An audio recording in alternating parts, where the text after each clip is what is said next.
Hello, everybody. Whoa, whoa, whoa, whoa. Hi. I hope everyone's having an amazing day today. Uh, I have a few things to go over today. My hair here is insane. Let me fix that real quick. Drink. So, today we are going to be talking about the one and only Miss Amberlynn Reid situation type deal. So, I just need to get over a few things before we start talking about this woman. Right. So, number one, please, no bullying. We are not bullies, right? If you're a bully, you're kind of a loser. So, don't do that. Don't do that. No. Number two, I know who she is.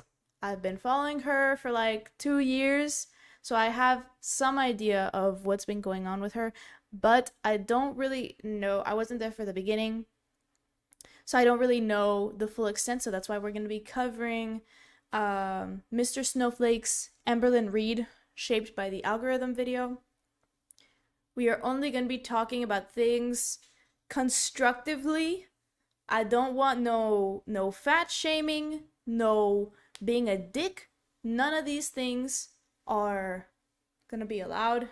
If I see that you're doing that, you will be kicked off of my stream. So, we will be talking facts over feelings. Which basically means, right? So I'm gonna give you an example so you guys understand what I'm talking about. I'm also saying this for the VOD. So like if you guys are watching this back, I'm talking to you guys watching this back, commenting. I'm giving you examples of how to constructively criticize people. Because I see a lot of people on the internet being really major just assholes to this woman because she's struggling with weight loss. Our issue is not that she's struggling with weight loss. That is never our issue because weight loss is hard. I know. I've tried to lose weight. I have. And then I've gained it back. And I've lost it again. And I've gained it back. So we're not going to be talking about weight loss specifically. But it has a big part to do with her because it's her full channel. And she just talks about it a lot. And that's where most of her lies originate. So we have to cover it. But we're going to do it in a way that's not being rude.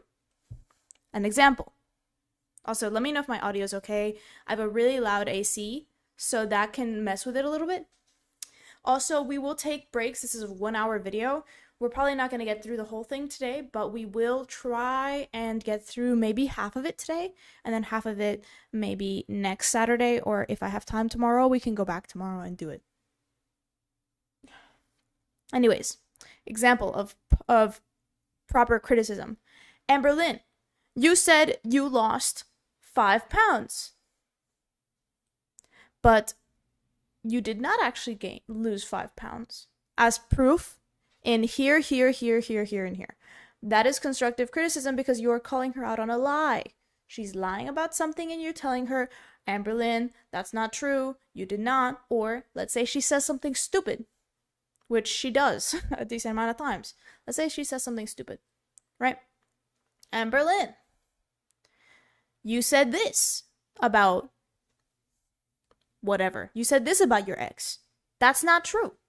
Because of this, and this reason. If you do not have proof, do not post anything.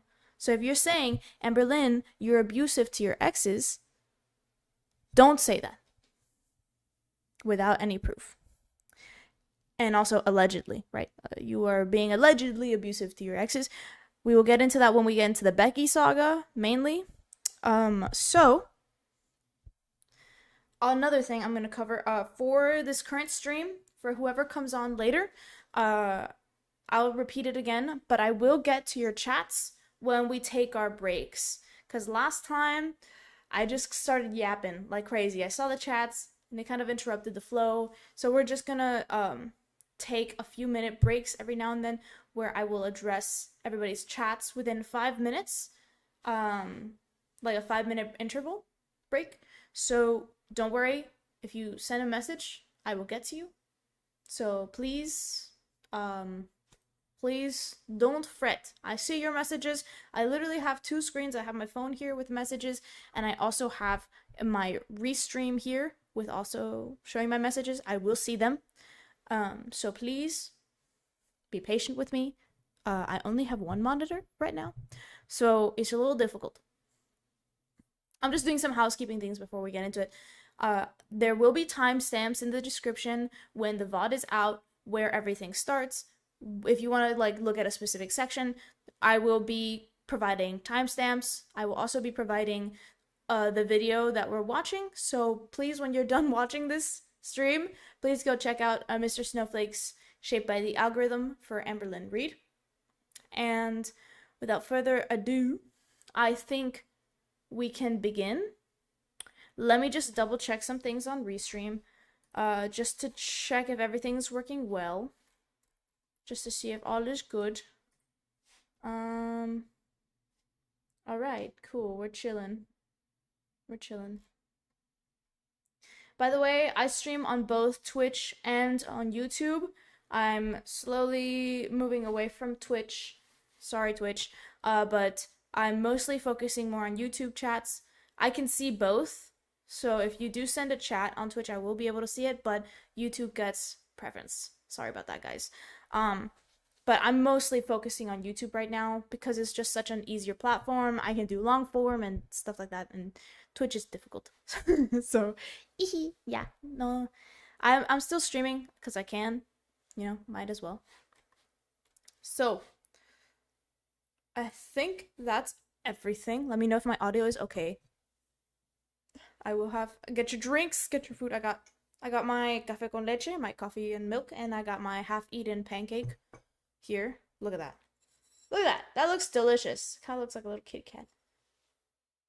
Also, before I forget, I have a new profile picture created by the one and only amazing my sister.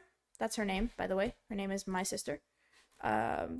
So please appreciate her in the comments, in the chat, or whatever, because she worked really, really hard on it, and I kept bugging her for it. So please, if you like the new profile picture, put like a little heart in the comments, and I will start that video now. Let me get it up. Okay, here we go. Window capture. That's not it. There you go. Here we go. Let's put this kind of like that. No. I guess that kind of works there. That works. It's fine.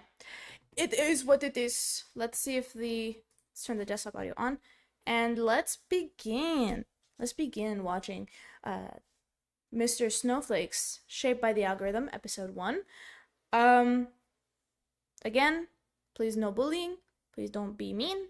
And let's get started.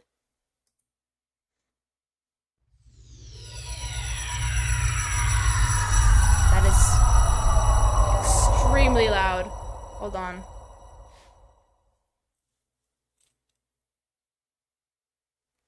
Alright, viewer discretion is advised. There are triggering subjects here, so please, if food triggers you, please go away. Don't trigger yourself.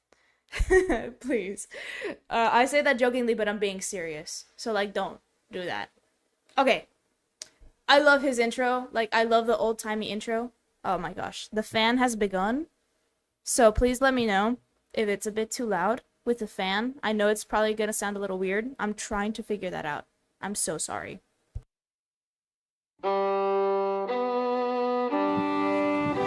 Hi, my name's Amberlynn, and I wanted to start a YouTube channel for weight loss. I see a lot of videos of other people doing it, and it's so motivating, and it's just something I'm really, really interested in doing. Hey guys, so I know the video you guys got from me yesterday was a mukbang. I figured we'd do another. So this is just rotisserie chicken. I'm just gonna dive right in.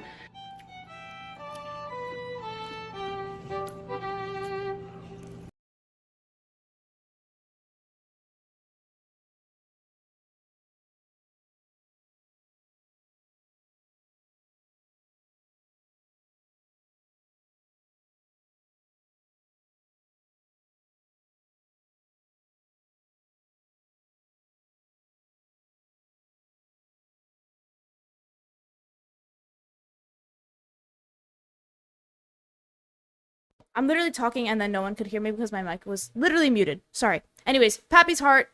Hello.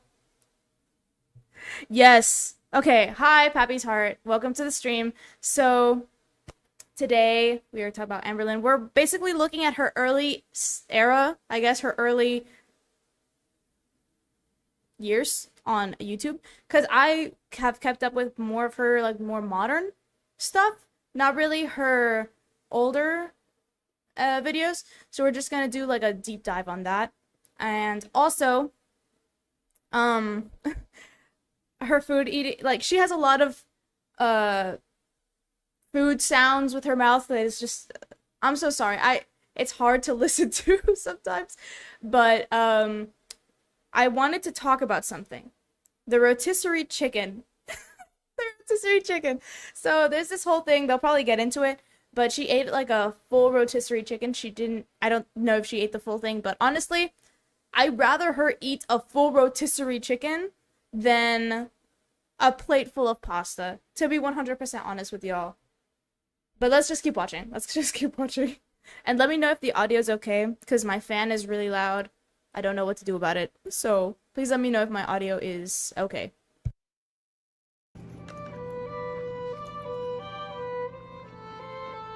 So I've actually been walking more, moving more, my breathing's been better, so I feel like I'm actually doing a lot better.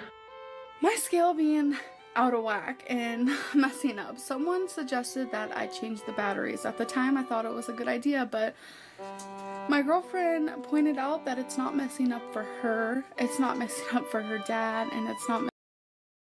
Okay, the reason why I say what's wrong with a plate of pasta is if you compare the grams of pasta to chicken, you get more protein, more full with chicken than with pasta. Why? Because pasta's carbs. Carbs, specifically, they're very simple carbs, right? They're easy to digest. They go very quickly. Now, let's say you're at a healthy weight and you need a good boost of energy and you just want something yummy. Pasta's great. Now, if you eat the same grams of chicken to the same grams of pasta, the same amount, right? You will get more nutritional value from the chicken than you will from the pasta. That's all I'm saying. I'm not saying don't eat pasta, because I fucking love pasta. Ask anybody who knows me. I love noodles. I love pasta. But make sure that when you're eating, you have a good mix of both. Exactly! The binge monster needs the carbs. I know. Look, carbs are delicious. I love carbs. I'm literally eating a pancake right now. But now, it is a protein pancake. It's right here. I'm holding it with my thumb. It's right there. So it's okay to have sweets and it's okay to have carbs. Everything in moderation. What I'm eating right now, it's a protein pancake. It has carbs, but it has protein in it. So what do? You get pasta, you get chicken, you mix it together, and boom, what do you got? You have a good filling meal. Of course, eat more chicken than pasta, but I'm not saying you can't have it. So you can have, or maybe even protein pasta. That exists. That's a thing. You can have, like, the one that I have is Banza, and it's really good. It's like chickpea pasta. You have to know how to cook it right, but it's very, very, very delicious. Very yummy. Delicious. Also, since we're on a break, I'm just gonna plug my stuff real quick. So I have a Discord if you guys want to join my Discord. It's pretty chill. It's pretty chill. I'm gonna put it in the chat right now. Hold on, y'all. Putting in the chat. How can I do that? Boop, boop, boop, boop. There it is. If you want to join the Discord, you will be notified whenever I am live. And you will get you can talk with everybody on the chat, and I will be there. So just so you know, that's there. I also have a second channel that I'm starting, which I will link to you guys right now. It's there's nothing on it yet, so please be patient. I'm working on it. If you want to see how that goes, it's basically going to be a more chill version of this channel. So let me just bonk. Oop, I did a thing. Here we go. There's my two thingies, my two plugs, and that's really all I got to plug, honestly. I don't have a lot of stuff. But there you go. You guys can check that out if you are interested. My Be Casual will be literally what it's called. It's Be Casual. It'll be like kind of like not vlogs, but it'll be study tips because I'm currently in school. I'm a full-time student. It's vlogs, study tips, how I get by doing everything I do, yada yada, etc., etc. Anyways, so check those out if you want to. You don't have to. Subscribe if you want as well, if you are enjoying. And let's just get back into it. I'm done plugging. I just need to get better at it because I'm really bad at plugging my stuff. Messing up for her mom. So it's just messing up for me. Amberlynn Reid is an American plus-size YouTube vlogger, known primarily for her weight loss journey and her mukbang videos.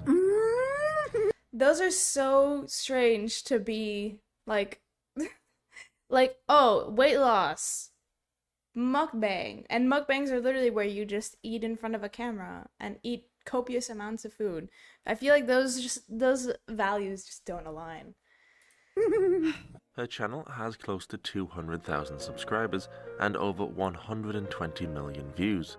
Sadly for Amber though, a lot of the attention she receives from the public these days is negative.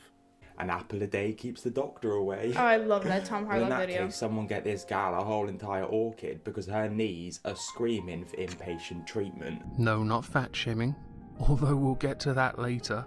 Amberlynn Reid was born the 27th of December 1990 in Key West, Florida, with the majority Yo, of she her was born in childhood- Florida? I'm sorry, what? I mean, kind of makes sense.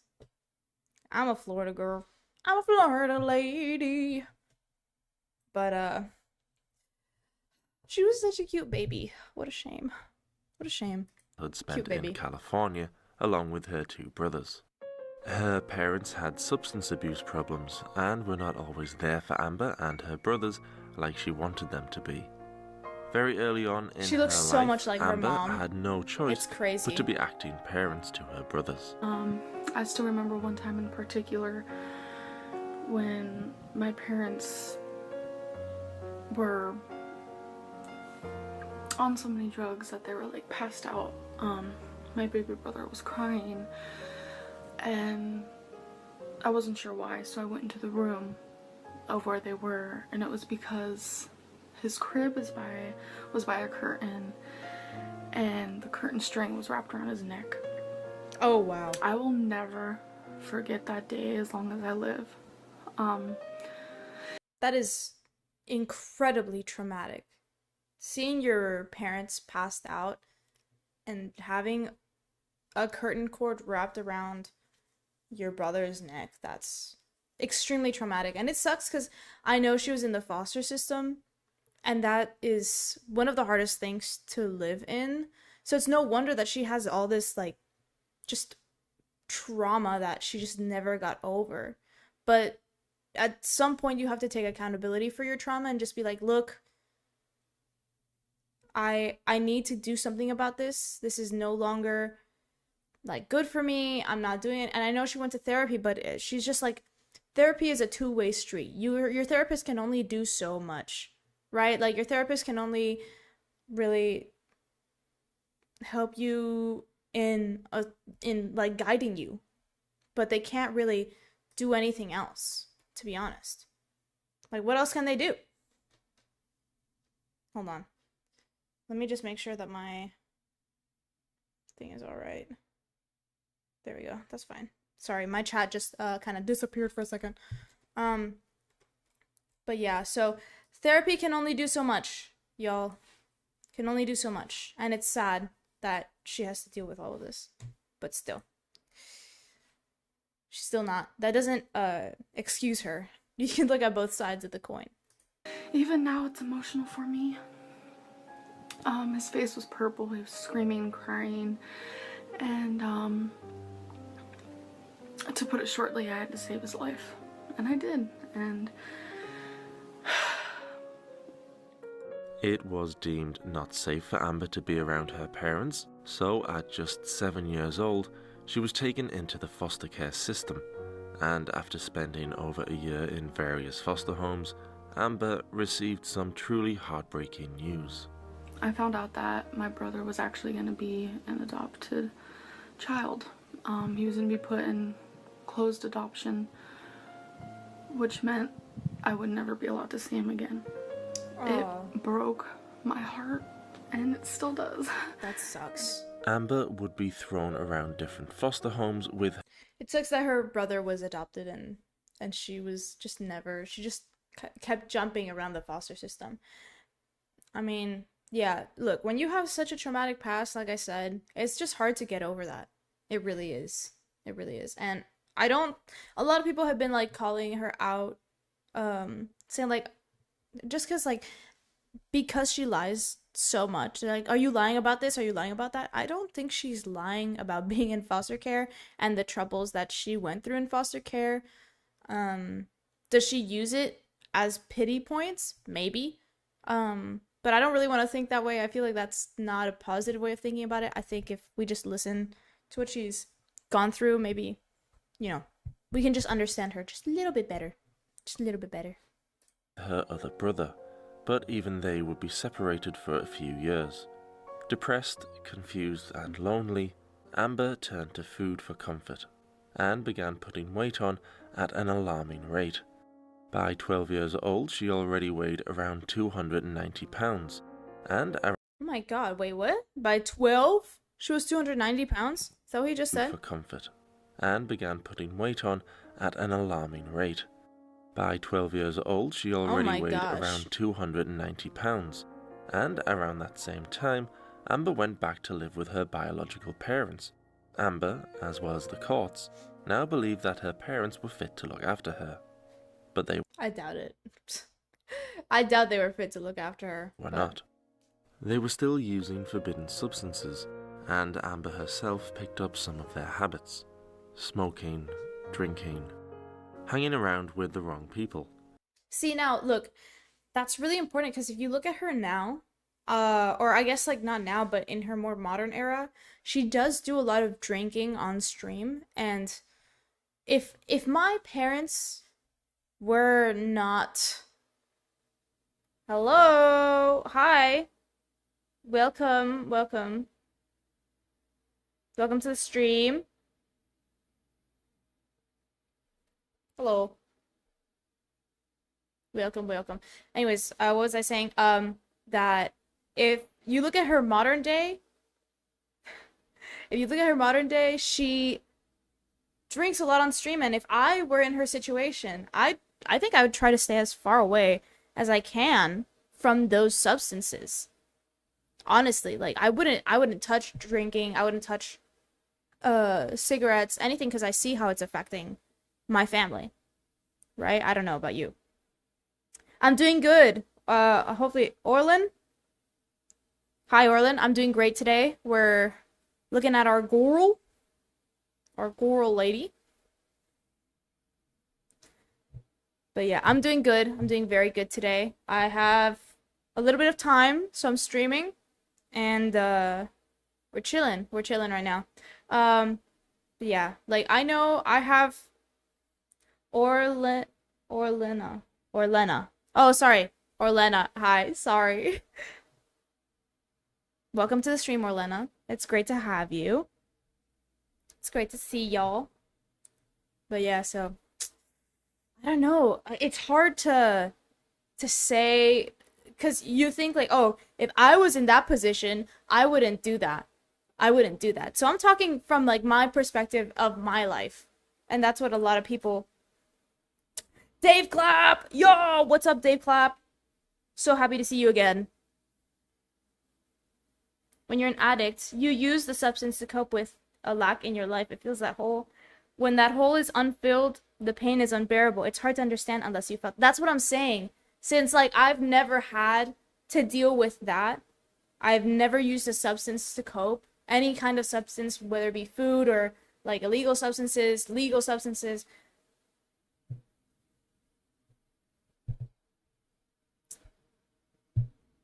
So it doesn't matter about family or friends or whatever. I'll still hit the blunt because I'm fucked up and I feel dead inside. Oh, that's dark. I'm so sorry, Dave Clapp. I'm so sorry. That's like really dark. But it's true. And a lot of people deal with that. And they say like weed is not an addictive substance and food is not technically an addictive substance, but it's what I call like a mental addiction.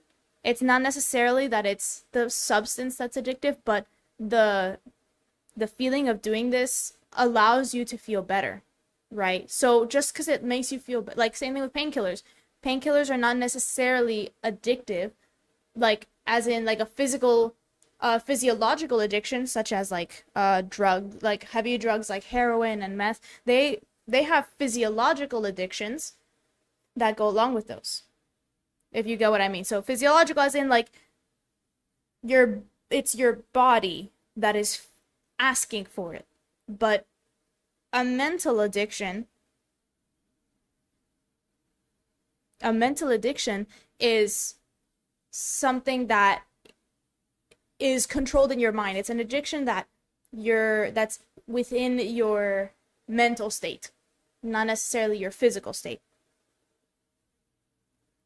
I can literally go all day feeling like shit and 3 puffs and I wonder why I felt bad. It's crazy. Yeah. Yeah, sometimes like it's hard to deal with those addictions. So like I understand. Yeah.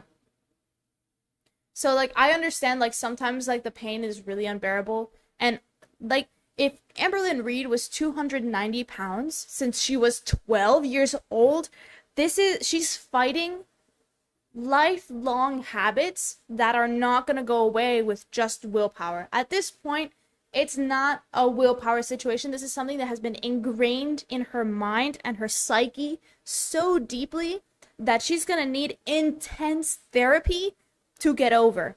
She's going to need to get to a rehab program and really deal with her issues. That's the only way I see her getting out of this. It's kind of like a Tammy Slayton issue. I don't know if you've seen Tammy Slayton recently from the 1,000-Pound Sisters. She's lost approximately 500 pounds. She was hitting, I think, almost 700 at one point.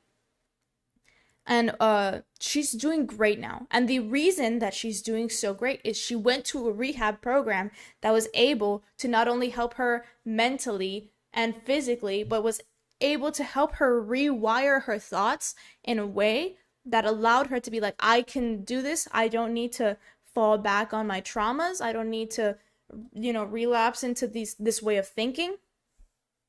Even then, she takes one slip, she will remember what made her feel good. A lifelong habit is a life. Exactly. It never ends. Right. So if this has been happening since she was 12, and you need to eat food every day, which is the hardest part, right?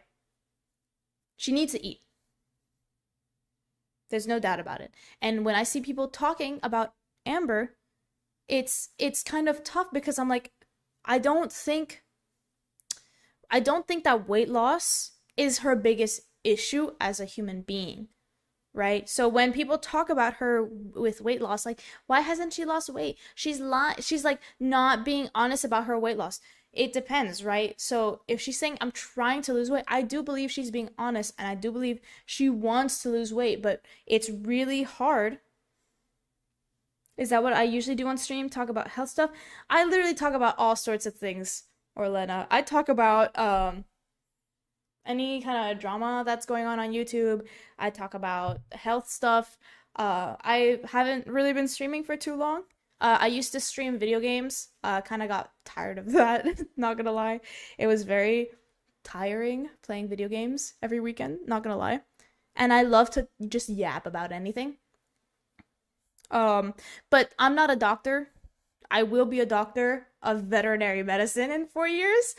So I know some stuff about physiology because it's kind of similar. It's kind of similar among the mammal species. So that's my content. I also did biochemistry, bachelor's. That's my knowledge. Thank you, Orlena. Thank you for that. Yeah, I'm starting my first year on Monday. I actually start school on Monday, so that's gonna be really interesting. And that's what my second channel is gonna be about, kind of school stuff and study strategies, because I love that side of science, like study strategy science. But this channel is gonna be for media content, movies, topics that I enjoy apart from school. Because those are kind of my hobbies. School and then media analysis, looking at stuff. Like if you look at my videos, like my long form videos, they're literally just talking about movies or talking about things that have to do with movies, whatever. So let's get back to it. What was I saying? I was saying, like, it's just people bash Amber for not being able to lose weight. I think we're bashing her for the wrong reasons, y'all. I think we're bashing, like, it's not willpower at this point. She needs, I think once you get over a certain weight, it's really hard to break out of that cycle, especially if you've been there for so long. It is possible. People have done it before, 100%. So I know she can do it. And she lost those famous 89 lbs, y'all. So I know she can do it. It's just slipping back into it. It's like what Dave Clapp said. It's a lifelong habit. It's a lifelong battle. It's literally just never... You will have to be dealing with it constantly. Her brother began acting out, and he even began attacking her. It wasn't long after rejoining her parents that they separated. Her mother moved in with her new boyfriend right down the street, and as for the father, Amber barely saw him. He was too busy with his friends, who were also using illegal substances. Amber stopped caring about almost everything at this time. She had lost any interest she had for school and stopped putting any effort in. She was already not the biggest lover of school, as the other kids knew her as Fat Amber and the smelly kid. When she turned... That sucks, because her smell is probably not her fault. She never probably learned proper hygiene, as we see later. She uses conditioner for her face. That's not proper hygiene. You should have yourself there at your profile picture to be identified to your viewers who like some knowledge related stuff like you do. Maybe.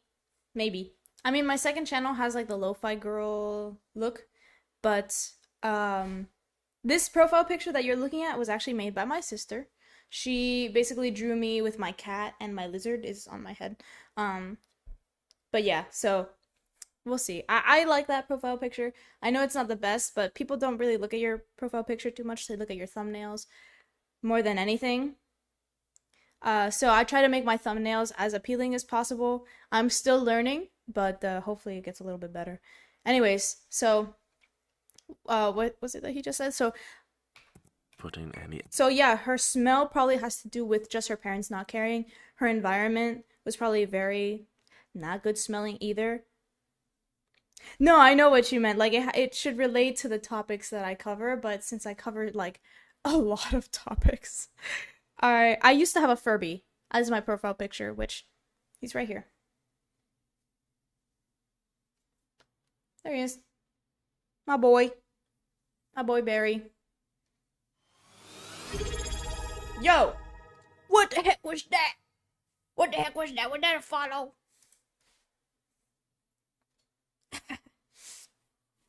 Thank you. Appreciate it. Thanks.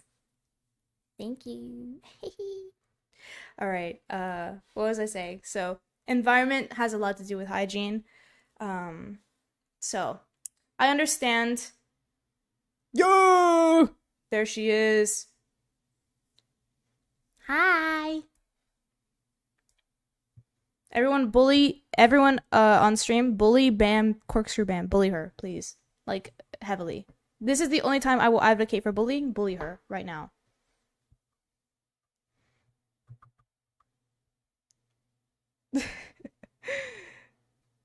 Everyone bully her. Bully her right now. Bully. That's my sister, y'all. So, that's why I'm saying that. She's pretty chill, but She is annoying. She's annoying.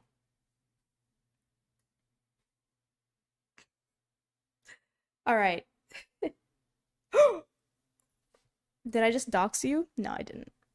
I hope not. Anyways, let's continue. Let's continue with this. Effort in.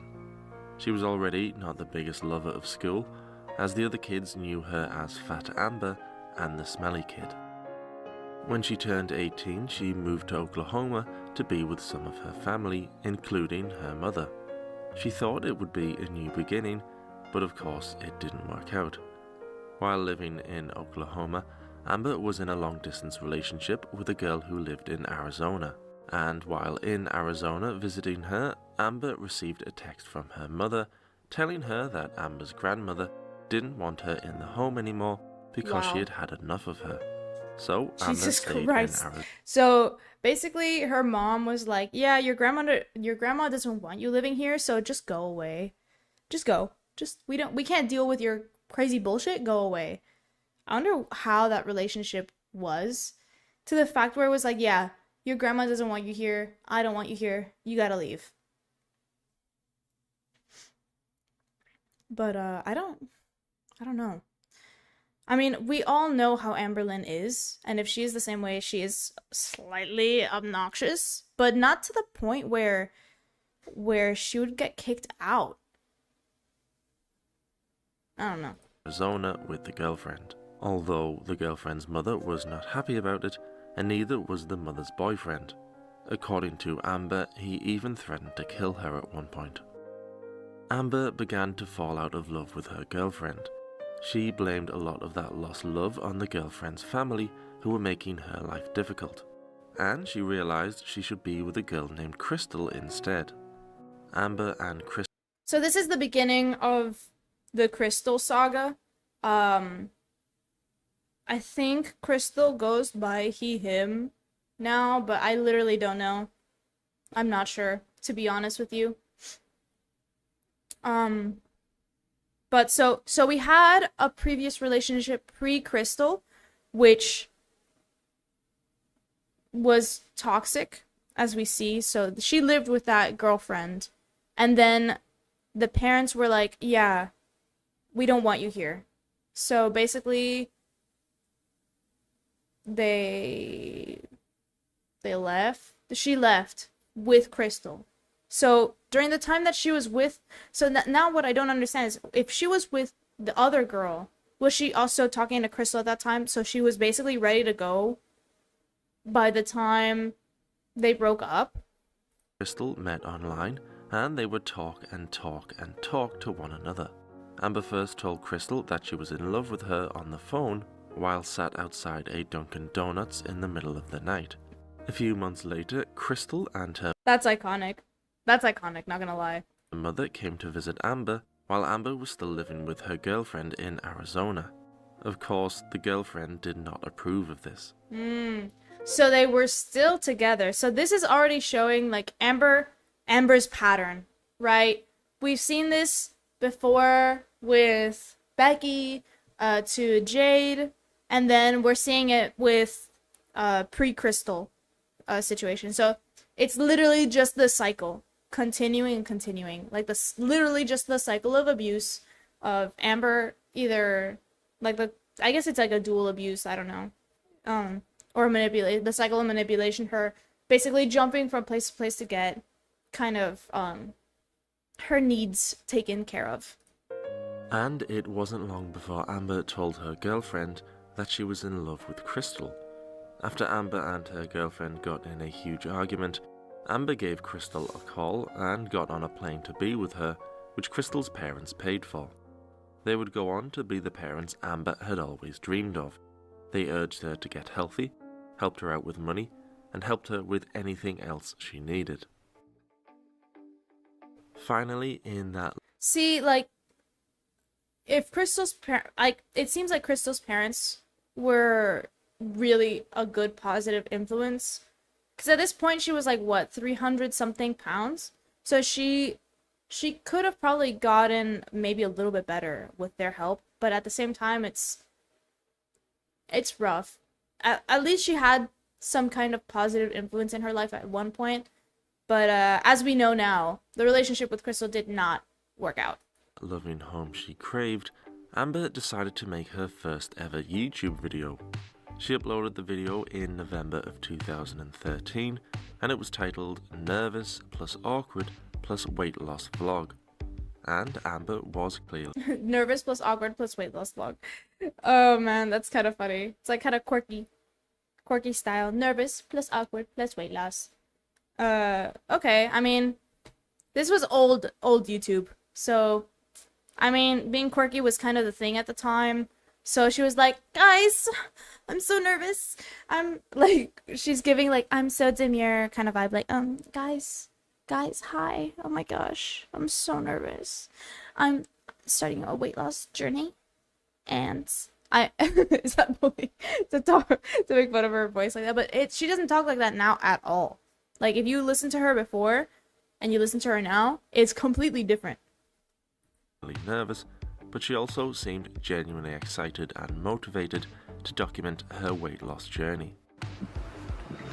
Hi, my name's Amberlynn and I wanted to start a YouTube channel for weight loss. I see a lot of videos of other people doing it and it's so motivating and it's just something I'm really interested in doing. I'm not even sure what to say, I guess.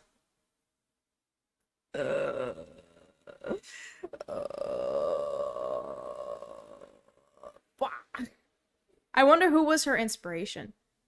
I wonder who it was, because she's saying, like, I've seen other people do the thing, like, do the weight loss journeys. I wonder who was her initial inspiration. That's true. She makes a lot of money. So that's another level of issues, right? So trauma, habit, and now it's her source of money. So 3 things going against her to lose weight.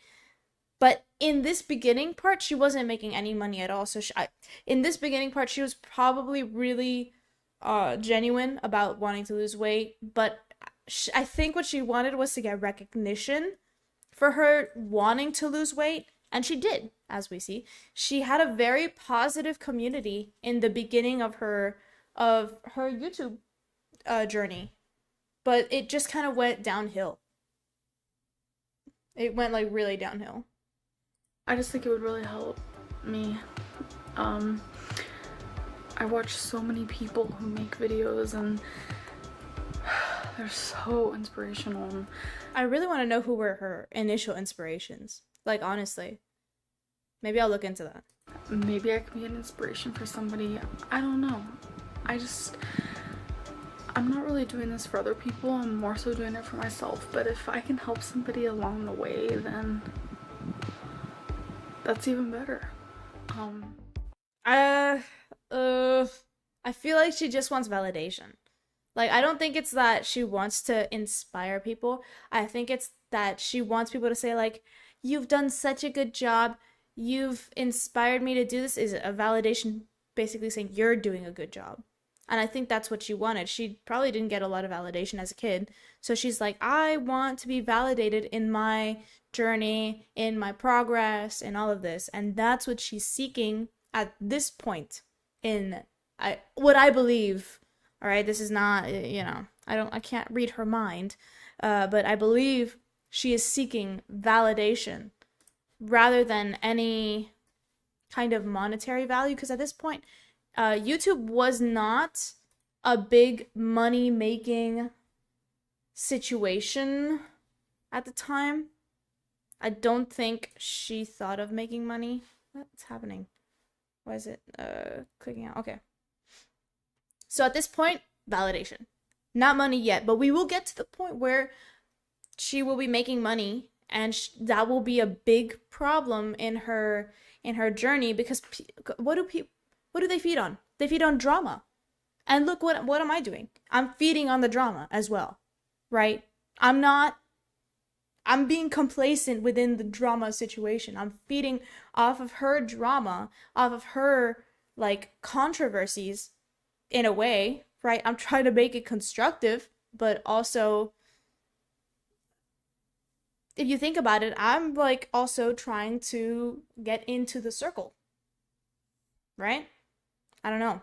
And I feel like most people that talk about Amberlynn, they're also feeding in on the drama. So like Zachary Michael, he like posts about everything that she does. Who else? I think Young Dung Honeybun, she also did the same thing. And guess what? I watched them, so I was complicit. But now I'm like, okay, well, she's not gonna change. People have tried. Obese to Beast literally tried to talk with her and be like, look, this is what you need to do. She knows what she needs to do. Counting calories is not that difficult, guys. Like, let's be 100% honest here. Right? Let's be honest with each other. Counting calories is not a hard concept to grasp. It's really not.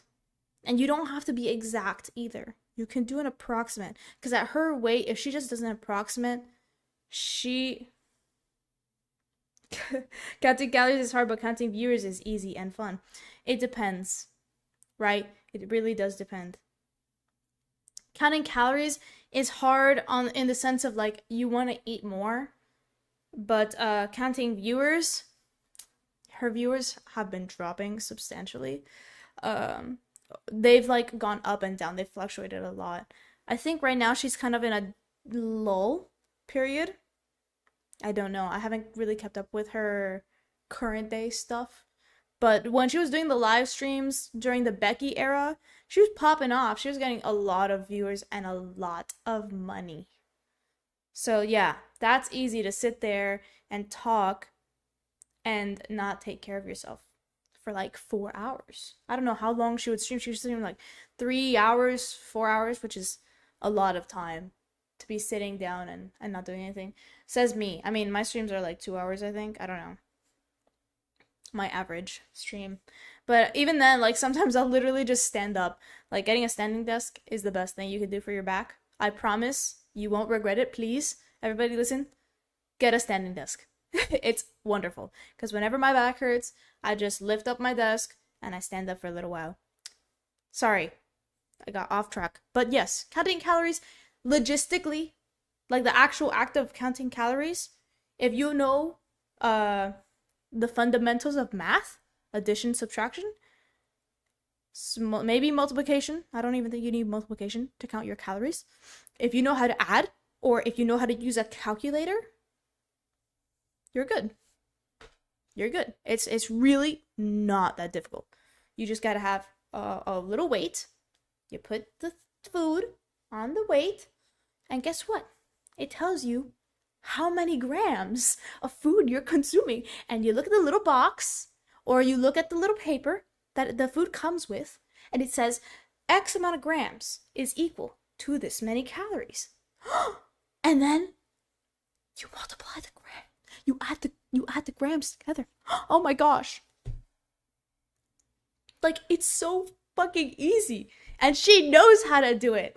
It's the funniest thing. I know she knows how to do it. She just wants to bullshit and doesn't.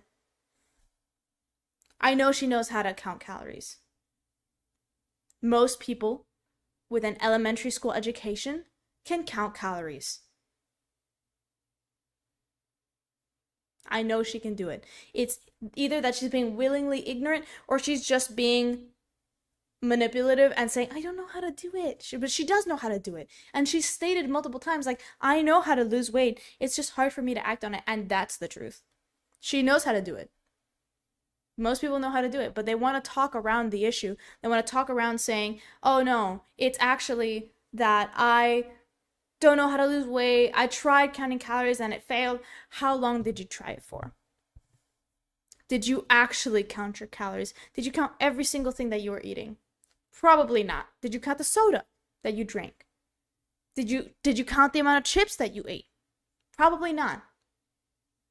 And that's kind of hard to do. So let's say you're not Amberlynn and you're legitimately looking for a way to count your calories, and eat healthy while still having like maybe chips or maybe like a pancake.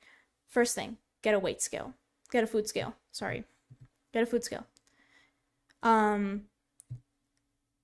Start a food journal. Eat as you would normally eat, right? Eat normally for a week. This is my opinion, by the way. I'm not a fucking dietitian.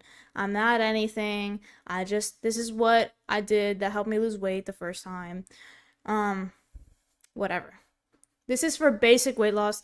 This is not for like some intense weight loss regime or whatever. This is just straight up if you want to lose a few pounds, right? If you want to just hit a healthy weight, right? You're not trying to hit a specific weight category or anything, because that gets more difficult. You have to look at your macros, yada yada.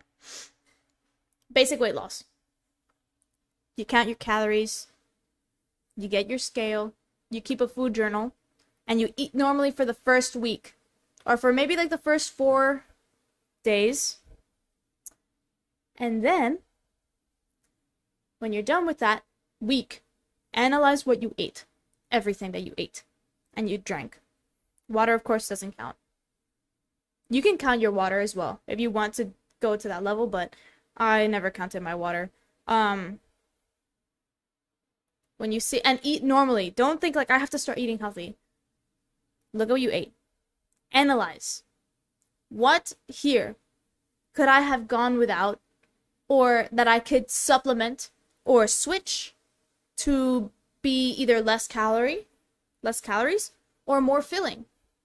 Because technically, if you eat a salad, chicken is more calories, but it's less filling, or it's more filling than salad, right? You can supplement your salad with some chicken, maybe change your seasoning to a lower calorie seasoning, change your drink. Maybe you had a soda. There's 0 calorie sodas that don't have aspartame. Please don't drink anything with aspartame. Aspartame sucks. Sucralose is whatever, but it's better than aspartame. So, like, drink a 0 calorie soda. And if you can do with just drinking water, do that. But I know for me, sometimes just drinking bland tap water kind of sucks. So maybe drink tea. Maybe drink the 0 calorie soda. Maybe drink sparkling water. All of these things are viable options for you to change. And if you just cut out soda, if you cut out excess sugars that you don't need, maybe switch your milk. If you don't mind switching your milk from whole milk to 2% or maybe 2% to almond milk or oat milk, you will reduce your amount of calories by a lot. What I did, and what I'm trying to do again, is I usually drink milk and coffee together. And I'll have 2 of those.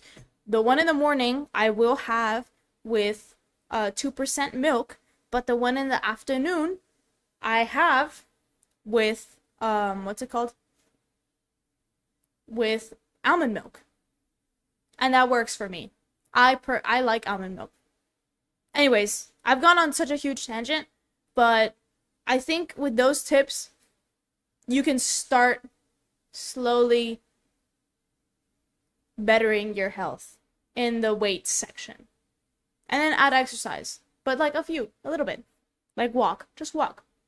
Walk like a mile every week. Doesn't have to be a continuous mile. Just start there. The timing made sense for Amber to start a new weight loss journey. She was in a safe place. She didn't have to worry about buying food, as Crystal's parents would pay for all of that. And she was in a loving relationship. It seemed the perfect time to finally get it right. I say finally because Amber had always been trying to lose weight, it seemed. Amber didn't get many views for her first video, but to the people that did watch, she came across very well. She was shy, sincere, and had a positive outlook for her upcoming journey. And those small number of viewers that tuned in quickly got right behind her. First off, I just want to thank everybody for your comments. They were very, very nice. It's very motivating and inspiring to see all these people trying to lose weight themselves, and it's just, thank you for watching my first video. It was a mess, and I'm sure my other videos will be too. For her first weigh-in video, Amber came in at £368. She was 368. I think she's currently at like 500 something from what I remember. I think it was like 513. So a little bit less than 200. I don't know. I don't know how to do math in my head. So let's say it's 513. It's like 145. Let's just say she's gained approximately 150 calories. Oh my god, pounds in the span of her YouTube. To lose the weight, she would force herself to exercise. Force herself because she hated any form of exercise, but she was motivated and determined to finally lose the weight for herself and for those watching. So she hated exercise. See, that's the problem. Mindset is really hard to change, especially with exercise. When you say, I hate exercise, I can't stand doing exercise, you kind of put it in a bubble, and you're like, this is what exercise is. Exercise can literally be any kind of movement, right? Like, yeah, you can do weightlifting, you can do cardio. I don't like cardio. My sister likes cardio. I like weightlifting. My sister likes weightlifting. I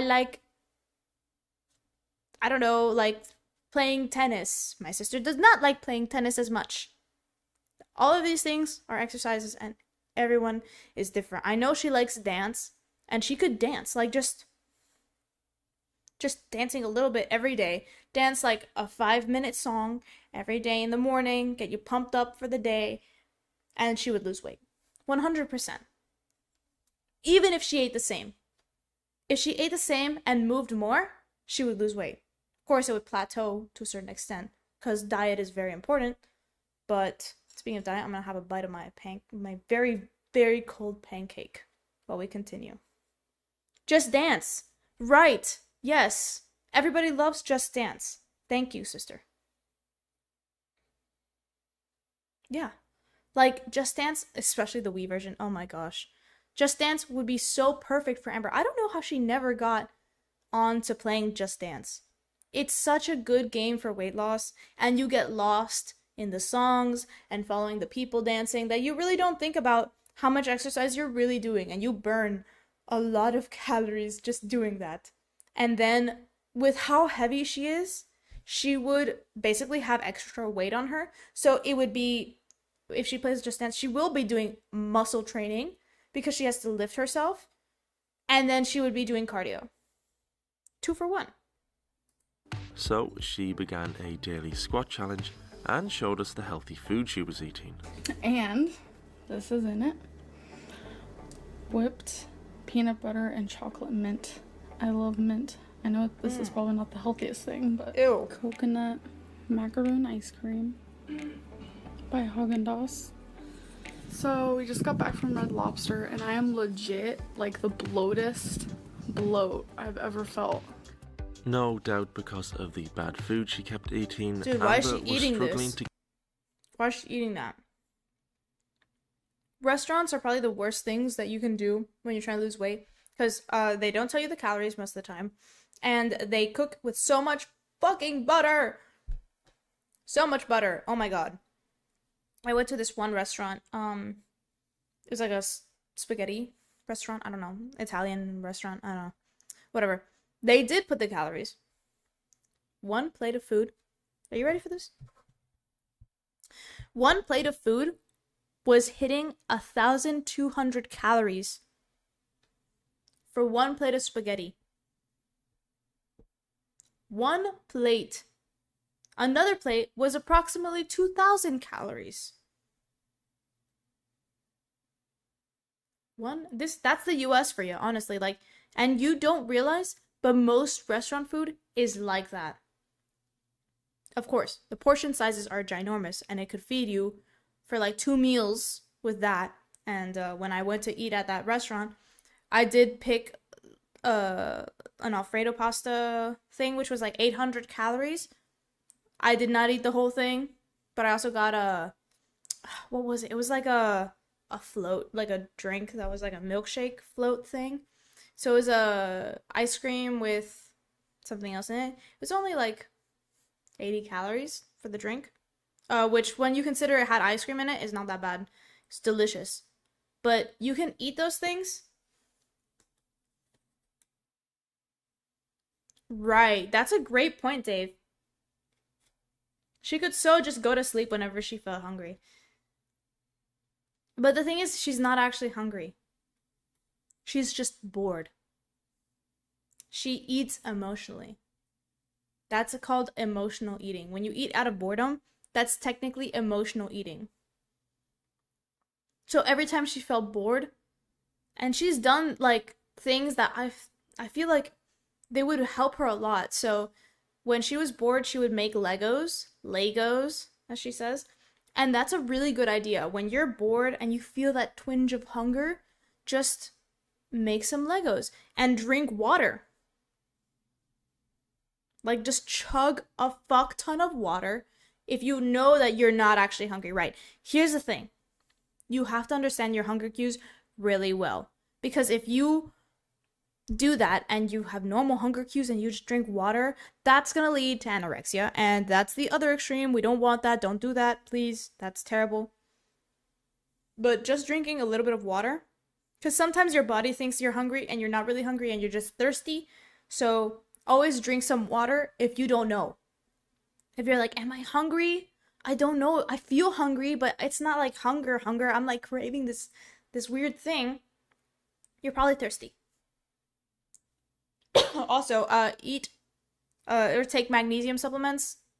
That really helps, especially if you crave a lot of chocolate. Magnesium supplements help a lot with that. Get her journey off to a good start. I plan to only eat 1,700 calories for this week every day. That's too low for her. Sorry, I just took a bite.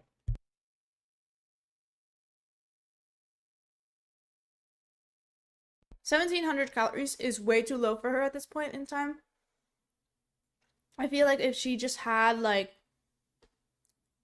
maybe, hold on, I'm gonna do some internet stuff thing. How many calories?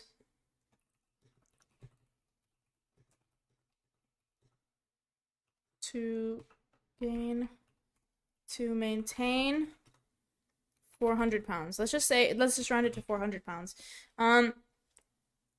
So if somebody eats, I just searched up, it says 3,000 calories. She could be eating 2,000 calories and lose weight. She would be eating 2,000 calories, even 2,500 calories, and she would lose weight. She could be eating that much food. For me, that's like a lot of food. 2,500 calories, especially if you get really good quality food to eat. And I know right now she doesn't really have that option because other people are paying for her food. But she could be eating 2,500 calories and lose weight. 1,700 is way too small of an amount. Way too small. Absolutely. And she's going to struggle because she's going to have a bunch of hunger cues. Day besides Thanksgiving, and I already messed up. And today's only the first day.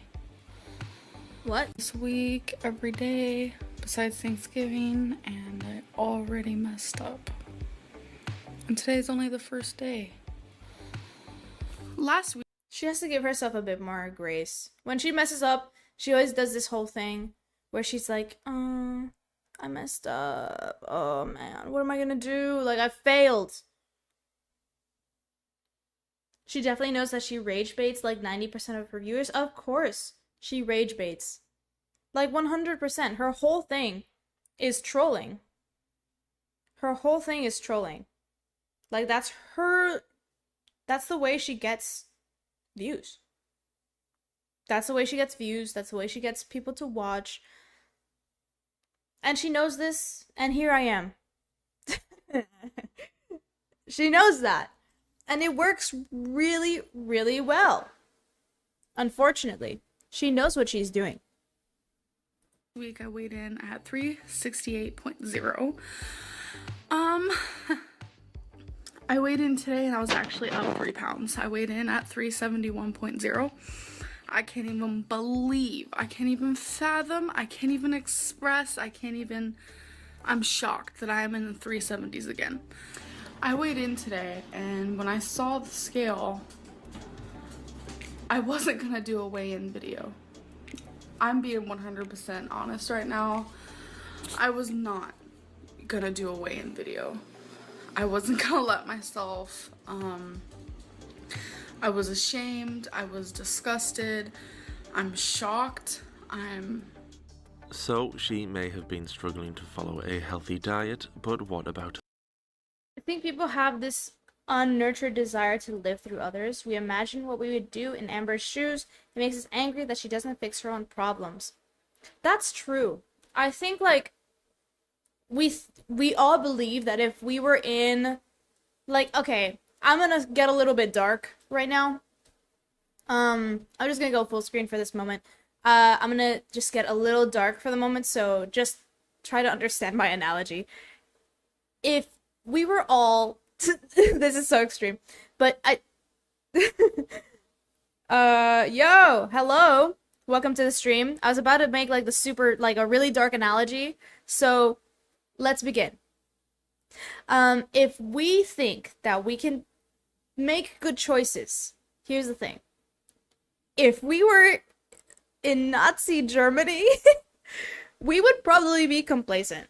We all think we wouldn't be, but we would. Unfortunately, that's the truth. We would all be complacent. Hi! Hi, Brendan! Hello! Oh my gosh. Anyways, that's like a really dark analogy, but if you watch the musical Cabaret, you will basically see that most of the time the choice is really not that easy. You have different people that was their home. They can't just leave. They can't fight back because they don't have the strength or the numbers to fight back. So even if you thought it was unfair, you probably wouldn't fight back. So how do we bring this into Amberlynn Reid? We think that if we were 400 pounds, we would be able to lose weight. Probably not.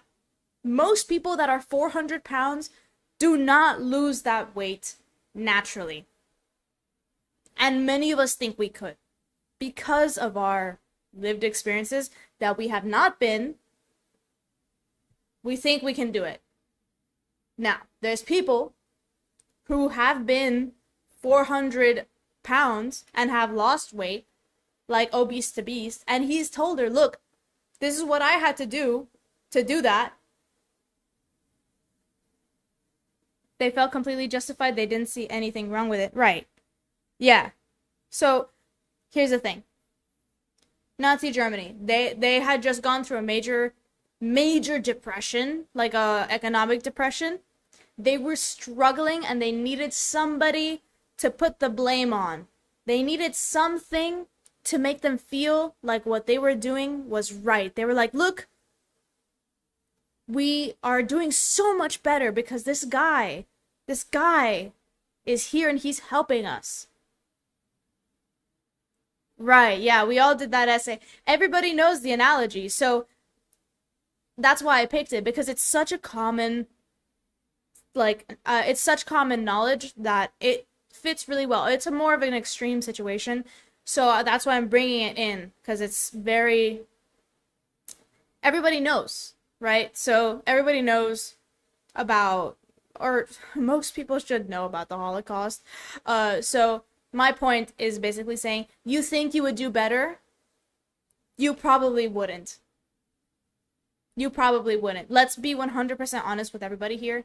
If you were 400 pounds, if you were in Nazi Germany, you would not lose the weight. You would not go against Hitler. Very few people have the mentality to do those things. And there were people that did it. There were people that did it. And guess what? They are few and far between. Few and far between. So that's why I'm saying people judge her for not losing weight. but we're judging her for the wrong reasons. That's not why we should judge her. I don't think so. Her daily squat challenge. How was she doing with that? I started my squat challenge and I expected to finish it, but I had to stop. I did post a video about it. It has to do with my back, if you haven't seen it. No sooner than I don't know why she started a squat challenge. Like, with her weight, that is really hard on her knees. She could have just walked. I think that, or honestly, like, systemic issues are the worst. Yeah. Yeah. That's 100% true. The thing is, there's so many things around us that make it extremely difficult to lose weight. There's some places that the only food you can get for miles is junk food, is fast food. I think I watched a video, I don't remember who it's from, but they went to this place, West Virginia, I think it was, and there weren't any grocery stores for the longest time. Like, you would have to drive really far just to get to the grocery store, and there were 3 gyms in all of West Virginia, and they were like a Planet Fitness and then another one. But not only are gyms expensive, but going to the grocery store, you spend money on gas, and the food was more expensive at the grocery store than just getting fast food. At that point, what do you do? And she's lived in places that I assume are like that. She's lived in very, shit places. So I honestly believe, like, when you live in those situations, you are at a huge disadvantage for your health. Major disadvantage. And that's a huge problem in the US. I don't know if other places, I live in the US. That's what I'm talking about. There's so much fast food, and it makes it impossible to get healthy food. It should not be that difficult to find a grocery store. And it is. It is so incredibly hard for them to find it. And that sucks. That's very, very unfortunate circumstances. And I believe she lived in one of those areas, which makes it a lot harder to deal with her weight loss. and starting her squat challenge, she had given up. Also, she should not be squatting. At her weight, she should not be squatting at all. She should be in a pool walking around. Personally. And the healthy eating hadn't really got going either. It had barely been a few weeks since her first video, and she was disappointed and annoyed with herself for not following through. Also, the term healthy eating is really, how do I say this? It's hard to explain what real healthy eating is, because there's different ways to eat healthy, right? So if you eat processed foods, that's not healthy. But if you eat unprocessed foods in high quantities to the point where you gain weight to an excessive amount, that is also unhealthy. Right. So let's just get that clear. Like, she could eat McDonald's every day and lose weight if she is within her caloric range. It will be a lot harder to do that because McDonald's is not filling at all. But it is definitely possible to lose weight while eating McDonald's. So that's just my point. So healthy eating, if people want her to lose weight, she doesn't necessarily have to eat healthy. She could lose weight just straight up eating McDonald's. Is it good? No, that's not good for you, but it can happen. Through with things. And she wasn't the only one. This person coming at me is saying I'm making nothing but excuses. See, like, okay, she does make a lot of excuses, but she's trying to figure her way out. You know, like, at this point is when, like, oh, I couldn't do this, I couldn't do that. She's 400 pounds. She can't do a lot of things, and she's trying to figure out what she can and can't do.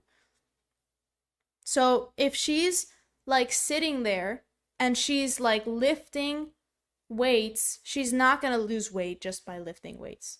That's not going to work. So what does she have to do? She has to move and fix her diet. But she doesn't know this yet. let's just say she was in the foster care system, her education may not have been 100% there. Because I truly believe, like, if you're educated on nutrition and all of these things, it helps so much more during your process, because you can figure these things, you can figure it out the hard way and learn on your own. And the internet was very different at the time. Let's remember where she started. This is the time and place where The Biggest Loser was a really popular show. Correct. Yes. At least she's calling for help instead of staying shut indoors. At this point in time, I completely agree with that. She's looking for a way to fix her problems. She's actively trying different things and learning. So she couldn't squat. 100%. I know that she wouldn't be able to squat. She's not going to know. She is in her own body. She doesn't understand her range yet, her possibility of movement at this point. I know that the best option for her is to go in a pool and swim around because it's less pain on her joints. Does she know that? Probably not. And people say this as if like it's common knowledge. It's not common knowledge. Exercise, especially at this point in time, exercise is not common knowledge. At this point in time when she's posting this, boot camps, fat camps, and all this stupid diet information was going around.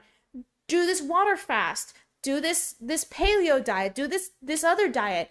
All of these are really shit diets, and all you need to do is try to eat as healthy organic food as you can, not as processed, and also count your calories. If you can't pick organic food, at least count your calories.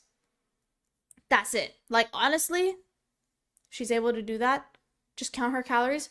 It will improve her weight significantly. Once she loses the weight, then she can focus on eating less processed things, but one thing at a time. I don't think people saying that she should eat healthy, it's hard for her to eat healthy, guys. Like, she's not going to be able to change everything at once.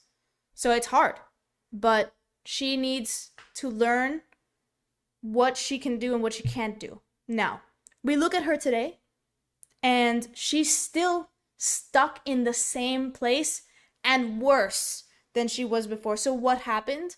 She didn't learn from her mistakes. She didn't keep learning her movements and stuff. She just kind of was like, I'm getting money from this. I don't give a shit anymore. And that's the problem. That's why people currently are upset with her. Back then, the hate was somewhat unjustified. She was learning, and the hate probably pushed her to be where she is now.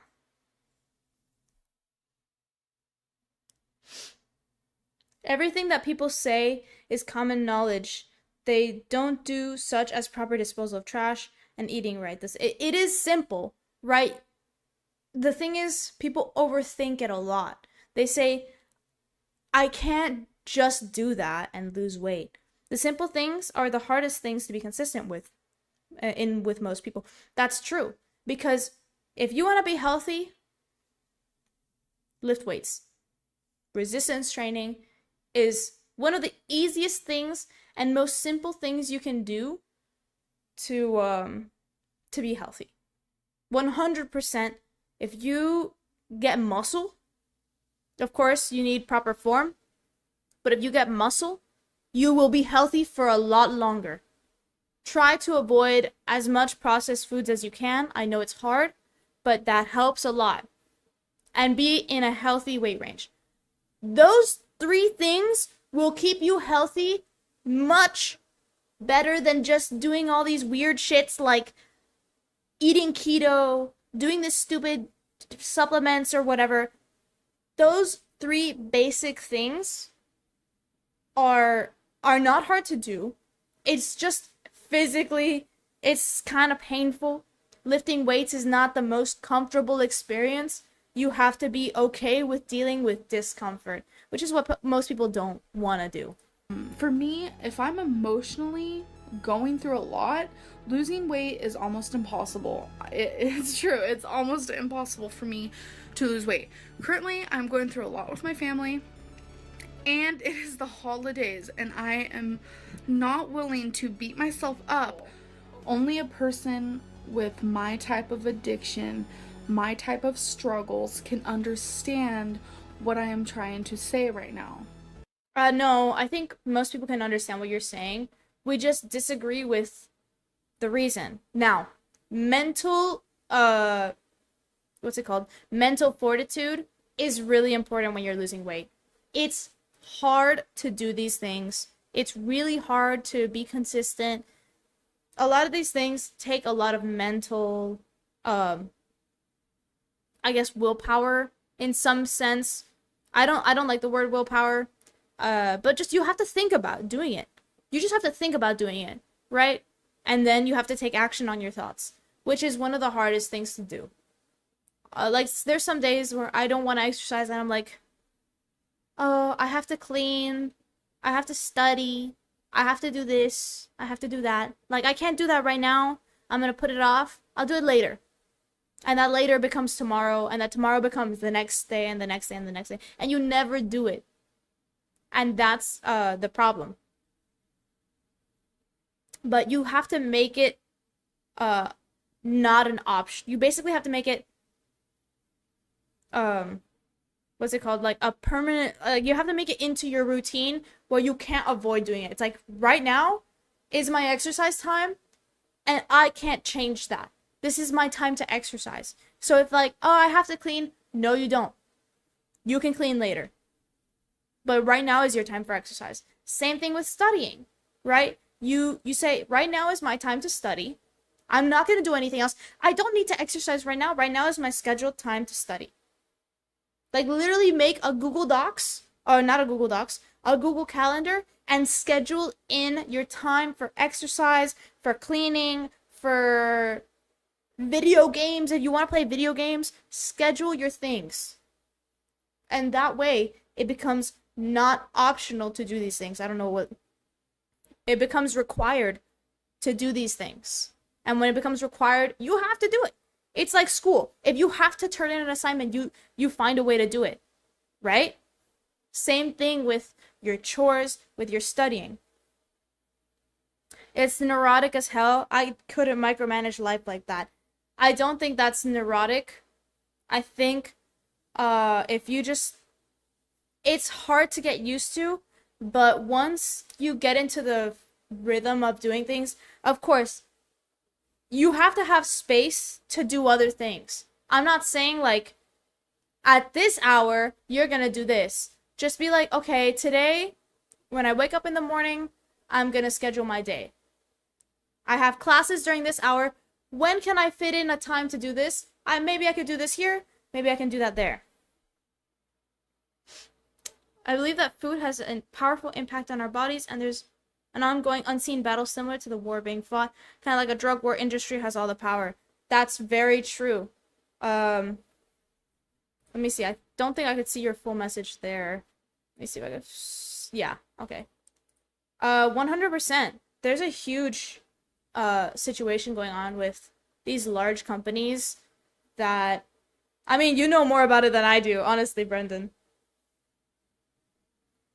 Yeah. 100%. Like, there's like a war against non-processed food, because like individuals don't have the money to now like pay for it. Healthy food should not be as expensive as factory made bullshit that's not even real, because the processing is a lot. You have to process that food so much more than just farming the food. I know farming is a lot more manual labor, and then the machines can make the shit food, but I mean, you still have to farm the initial food. So like meat, you still have to farm the cows and the pigs and the chickens. You still have to farm them. So going through the extra level of processing, it like, they make it so difficult to do anything. Like FDA regulations, sorry, they're kind of shit. Yes, dude. Shit they're feeding our chickens, disgusting. Disgusting. The kind of grains and the antibiotics that they're putting in them is really bad. Is really bad. And I have a whole class on that in like I think next quarter. I don't know if it's next quarter or the other one, but I'm gonna be learning like nutrition for animals. So hopefully when I get to that point, I can talk about it a little bit more. But it's really bad. The antibiotics in their food are. It's just like there's no reason, because if you learn about what antibiotics are, if you give too much antibiotics to a human being, what happens? The bacteria becomes resistant. So why are we just feeding our chickens a fuck ton of food with antibiotics? The bacteria will eventually become resistant, and you're gonna need to put more antibiotics on that. Like, what is happening with the food? Like, the food industry is just making it incredibly difficult to be healthy, and that sucks. Capitalism. Exactly, Jennifer G.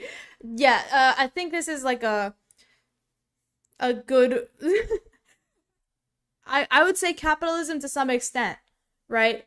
It's more like government overreach plus capitalism, because in the end, like, the corporations are basically in charge of the government at this point. It's not like it's like a weird mix, because like it comes from the government, like the laws and the regulations come from the government to help corporations instead of helping the individual. I'd say that's more the issue necessarily than capitalism or socialism or whatever. It's the way that the government prioritizes the people. Better said. I think that's a better way to put it. I'm not gonna get into politics. That's a dangerous road for me to go down on. So sad. I remember watching Food I&C years ago in a sociology class. Factory farming is the worst thing to happen to our food. They have a part 2 and I'm scared to watch it. That's really true. Factory farming is one of the most disgusting things I've ever seen in my life. It's really disturbing. It's really disturbing. Yeah, so like, I'm not gonna get into politics. I'm gonna talk about things that I know. Like, I'm in the vet field. I will talk about that I know about. I know a little bit about health. I will talk about that as well. But politics, I don't know shit. I'm not very good at that stuff, so I'm not gonna talk about it. I also don't want people to get angry with me. So, I think, like, if you look at, like, regulations, I could talk about some regulations. You look at the regulations, they make it hard to have organic food, because you have to, after that course, you should stream your experiences. Yeah, no, for sure. So, I will definitely talk about it when I get, like, more into the course, but that'll probably be on my second channel, where I'm gonna be talking about more about what I study. But it just happens to just come up now because we're talking about, health and being healthy. But raising organic chickens is really not that difficult. It just requires a lot more space. One thing that I have to point out, just because a package says organic and just because a package says free range doesn't mean that the care for the chickens is optimal. That's not what that means. Okay? So the care for chickens, when they say free range, that just means they're not in a cage. They're in a very, very small room, which is bad. They fight each other, they peck each other's feathers out, some of them kill each other because they're kind of territorial. Like, chickens are somewhat territorial, and they don't like being enclosed. Like, you wouldn't like it either. It's a really dark room it's not fun to be in for anybody. Any being would want to die if they were in there.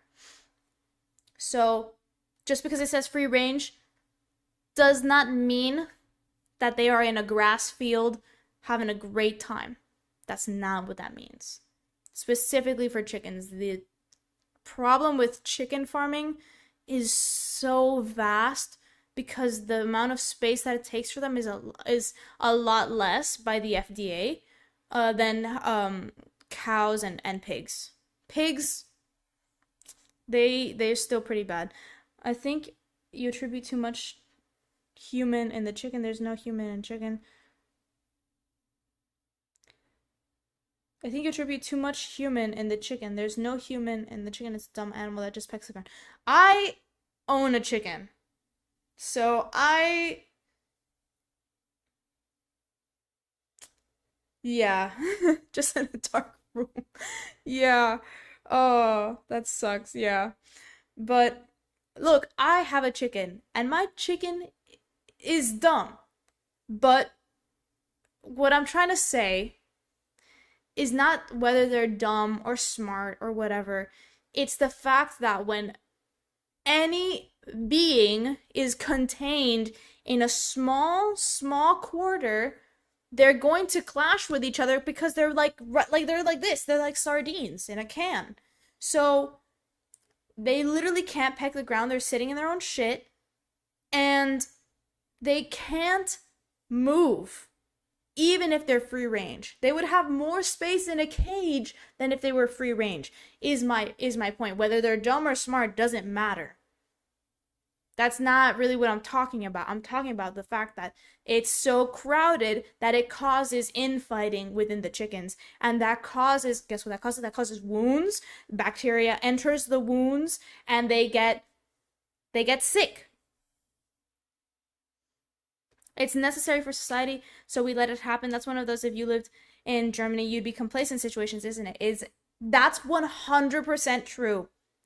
We are in that situation. It's a bit, it's not the same extreme, of course, but what I mean to say is, like, yeah, we are kind of complacent into factory farming because it's easier, it makes food cheaper, and it makes it more available to more people. And unfortunately, that's the way it is. So some people are complacent and some people aren't. And the way that you fight this is with your money.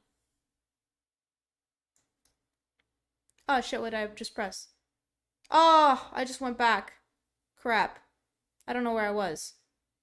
I think I was in the excuses section. I was that like here?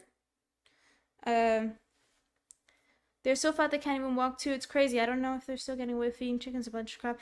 Yeah, no, they're still feeding them a lot of garbage food. But look, factory farming can only change if people put their money where their mouth is. Here's the problem. A lot of people don't have the money to care. So what do people have to do to make people care? We have to make it easier for them to care, which means we have to make it easy for them to pick better options.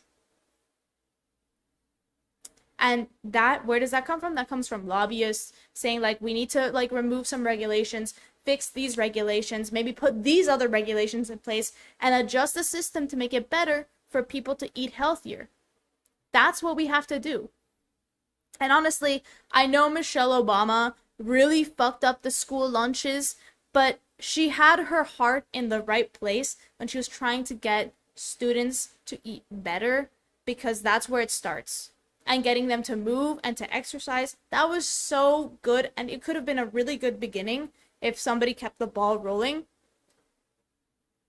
But that was such a good initiative, like, in thought, like an idea, but it just didn't go the way she planned it to go, because, like, she didn't have that much sway, because she's the first lady. She can't really make any laws, right? But I liked her idea, and it was getting to a point that would have been really good. But it comes from educating people, right? Exactly. Yeah. So if you know what you're buying, so it's like it's good for the people who have the money to put that money into places where it matters, right? So instead of putting your money in fucking taxes that don't matter, it would be good. Like, honestly, I wish there was a system where when we pay our taxes, we could decide where to allocate the money.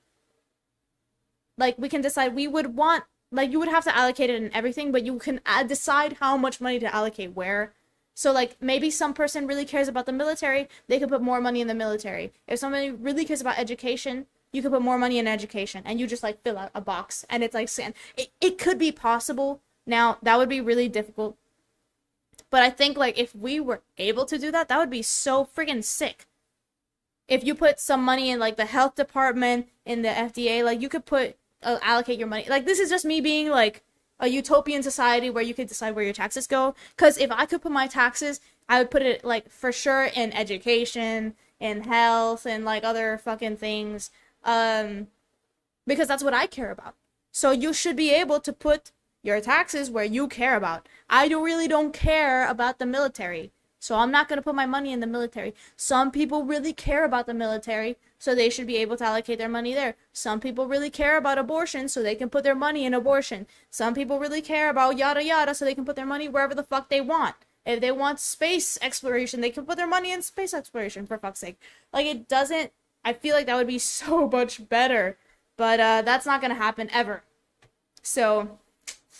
yeah, that would never happen, unfortunately. That's just me being optimistic and thinking of possibilities, but, yeah. So, if anybody's watching and they are, in a good enough place that they can buy food that is, more sustainable, please do your best to go out and shop in these places, or shop for that product that is more sustainable. Just because, you know, it's worth it for your health, for the environment's health, for everything. And now we've kind of gone really off track, but let's just bring it back to health. If you want to be healthy, put your money where your mouth is and buy healthier products. So those that can't do that, you guys can pave the way to make it easier to get these products. That's what I'm saying. Let's continue. Herself for not following through with things. And she wasn't the only one. This person coming at me is saying I'm making nothing but excuses. Yeah, we were here. For me, if I'm emotionally going through a lot, losing weight is almost impossible. It's true. It's almost impossible for me to lose weight. Currently, I'm going through a lot with my family, and it is the holidays, and It's the holidays, I'm going through a lot with my family, See, like, when you have to think about it too hard, things become difficult. So what do? Dave clap, but the healthy food market is in league with the fast food market, and they play off each other to make more money. That's why organic stuff is so expensive. Right. See? That's the problem. It's a very nuanced issue that's not gonna get solved in one day, or even a year, or 2 years, or 3 years. It has to be a lot of people working towards this. And I know Brendan is actually doing a lot to try and better, you know, the situation. He's doing a lot of cool stuff with I think it was the American Heart Society, but he's doing a lot of cool stuff. And we need more people to do that, and to be kind of infiltrating these companies and being like, guys, let's maybe like, you know, let's push organic food towards the masses and make it a little bit easier to buy. So, like, that's what I'm saying. Like, it's not going to be a one solution fix. It's layers on layers on layers on layers on layers on layers. You know, it's a big, deep issue that will not be solved in such a short amount of time. It's going to take generations. And the more we educate the newer generations, the more they're going to be like, yeah. And they'll infiltrate these spaces, and they'll make it easier, hopefully. Anyways, so when you have to, what she was saying is like, oh, I'm having issues with my family, I'm having issues with this and that's why I can't eat healthy. Here's the thing. You don't have to think to eat healthy. You don't have to think to exercise. Dave clap, I'm calling you right now, because you said you don't think, right? You said it's better to not think. In these situations, I completely agree with you. Don't think about it. Just do it. Just make it a routine, and just autopilot your exercise, autopilot your healthy food. Make a meal prep where you just have boxes of food just ready for you to eat whenever you're hungry, and just don't think about it. Just don't think about it. Just don't. That, like, the reason she's struggling is because she's not having the foresight enough to be like, oh, I know I'm gonna struggle. Let me prepare for when I struggle. You overthink, but I think true peace is not needing to peace. To think. Yeah. I got it. That's all. Yeah. Eventually, I think if, how do I say this? Like, that's why, like, routine is really important, because you just do things. You still have to be mindful of your routine. So if she can be mindful of her eating, but also not, and make it easier for her to not eat garbage food and such high calorie food, it would be much better for her in the long run. So she is thinking in a moment, so that way when she doesn't want to think, she doesn't have to. Or it makes it easier for when she's overthinking to not think. It goes either way, right? So just making current choices to make your future self have a better chance to succeed. So choices that you make right now are going to push you to do better things later. So right now, I don't want to exercise. But when I'm 80 and I can't move out of my bed, I'm going to be like, I wish I exercised. Or like, I really want this donut. I really want this ice cream all in one day. When I'm 300 pounds, I'm going to wish I didn't have that donut. I wish I didn't cave. So make things easy for your future self. I don't want to cook right now, but I'm not going to want to cook tomorrow. So let me cook now that I have time and meal prep for my week. So that when I'm studying and I'm exercising and I don't have time to even think about what the fuck I want to eat, I have food ready and available for me to just go eat something healthy. I didn't have to think about it at all. Like, now that I can think, now that I have the time to think, let me go and do that. Make life easier for your future self. I think that's a good way to think about it. Anyways, let's keep watching. And these excuses, she's just not, they are excuses. Like, I'm having issues with my family. Your family has nothing to do with what you eat. She's just using food to cope, which is the point, right? Like, she's using the food to cope, and that's really, really just not good for her.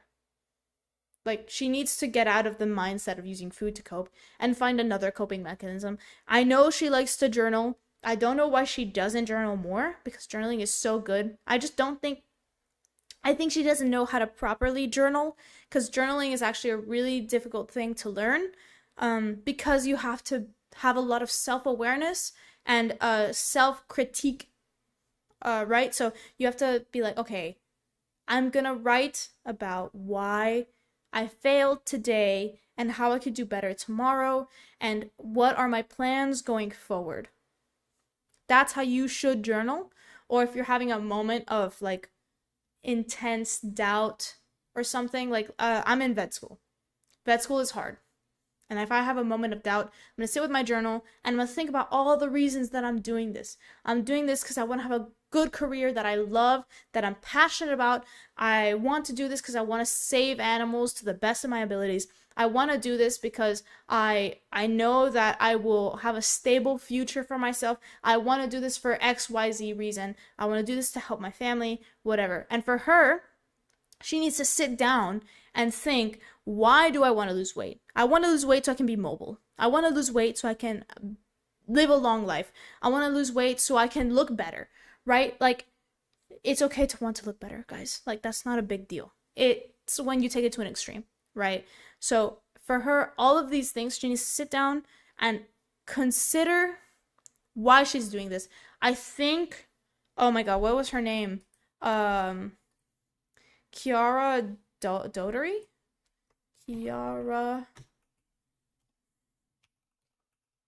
Dotery motivation equation. She has a really good what's it called? So she has this thing called the motivation equation. Where? Yeah, exactly, Brendan. Yes. Yes, exactly, 100%. Let me see. She has a really good motivation equation. Exactly. Oh my gosh. She had a really simple one. Well, it was basically like,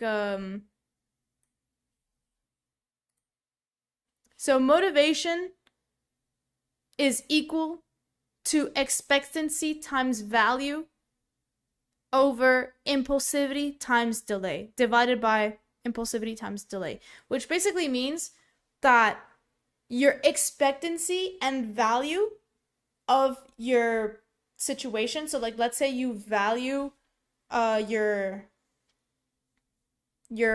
process, right? Like, let's say your goal is to save X amount of money, right? What is the value of that? How much value do you hold in that?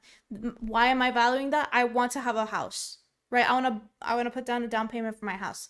That's a big value. I want to start a family soon, so I need a house. That's some value, right? So you put your value, and then you put, right, expectancy. How much do I expect to save? How much do I expect that I'm going to succeed? Those combined need to be larger than your impulsivity and how long it'll take.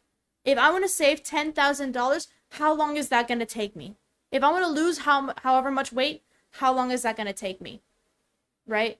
And your impulsivity. How impulsive are you to not follow this track of whatever you're doing? How impulsive am I that I need to eat this chocolate bar right now? How impulsive am I that I need to do this thing that will put me farther away from my goals? And that is equal to your motivation. So let me see if I could just pull up the picture so you guys can get a better visual of what I'm talking about. Here we go. Yoink, yoink, yoink. So here, this is the motivation equation.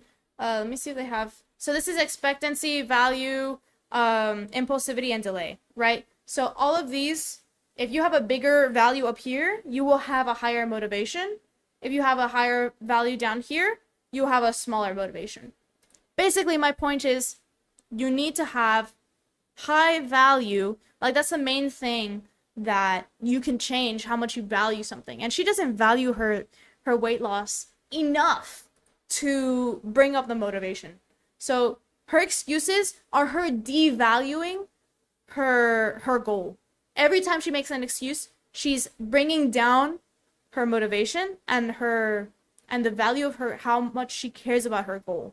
So her weight loss is lowering in value. And at this point, it's 0. Like, she doesn't care about weight loss in modern day. She doesn't care about it so much that she's gained 150 pounds within the time frame.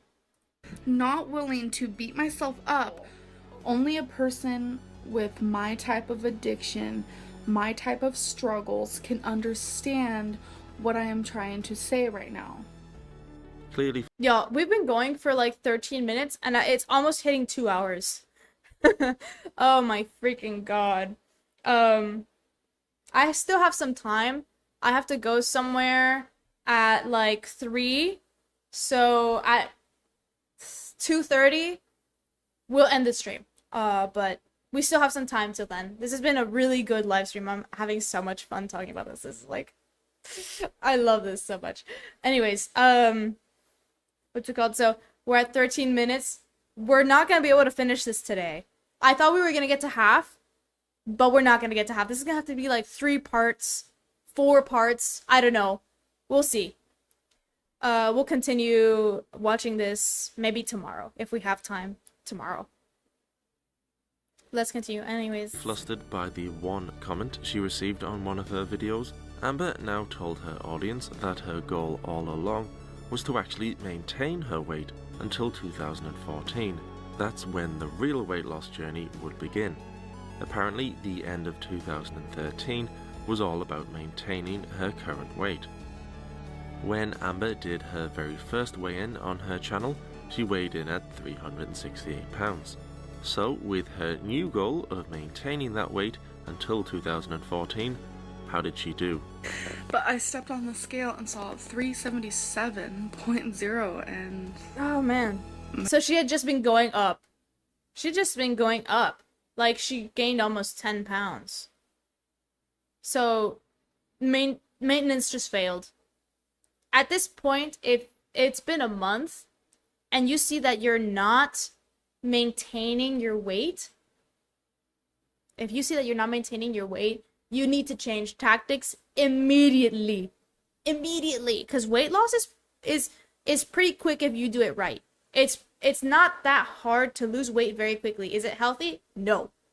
You should lose, I think it was like a pound a week to be in the healthy range of weight loss.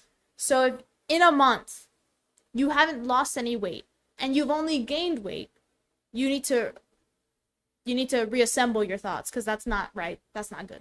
My first reaction was, what? That can't be right. That's a lot. So even with her new goal of maintaining weight rather than lose any, she was not successful. Amber's audience were still very much on her side though. Yeah, I mean, the thing is, like, she's not self-critical enough to realize that what she's doing is not working. So she's changed tactics a lot, but they've all been within the same realm of similar things. She hasn't really changed what she does to lose weight, right? When she counted her calories, yeah, she counted her calories, but she didn't change really what she was eating or how she was really dealing with food. So that's the problem. She's never dealt with the major issue of how she views food. She needs to change that. She needs to see food, I know it's corny to say, but she needs to see food as fuel rather than something that gives her a positive response. As many could relate with her struggles. And she promised us that 2014 would finally be her year. However, to a few, it seemed like she was already getting in her excuses in case she failed. But I've been having this issue. My fear is extra skin, and it is haunting me bad lately because I feel like I really, really, truly can reach my goal this year, but I have this fear of extra skin, and sometimes... Why? What's the issue with extra skin? Why are you so afraid? Because it looks a little weird? What's the issue with the extra skin? It's called either deal with it, like, see, like, she thinks that she looks good right now. That's the thing. She views herself as she's fine. I'm fine the way I am right now. She doesn't want to change. Because if she wanted to change, the excess skin wouldn't bother her. That's not a big deal. The excess skin is really not a big deal.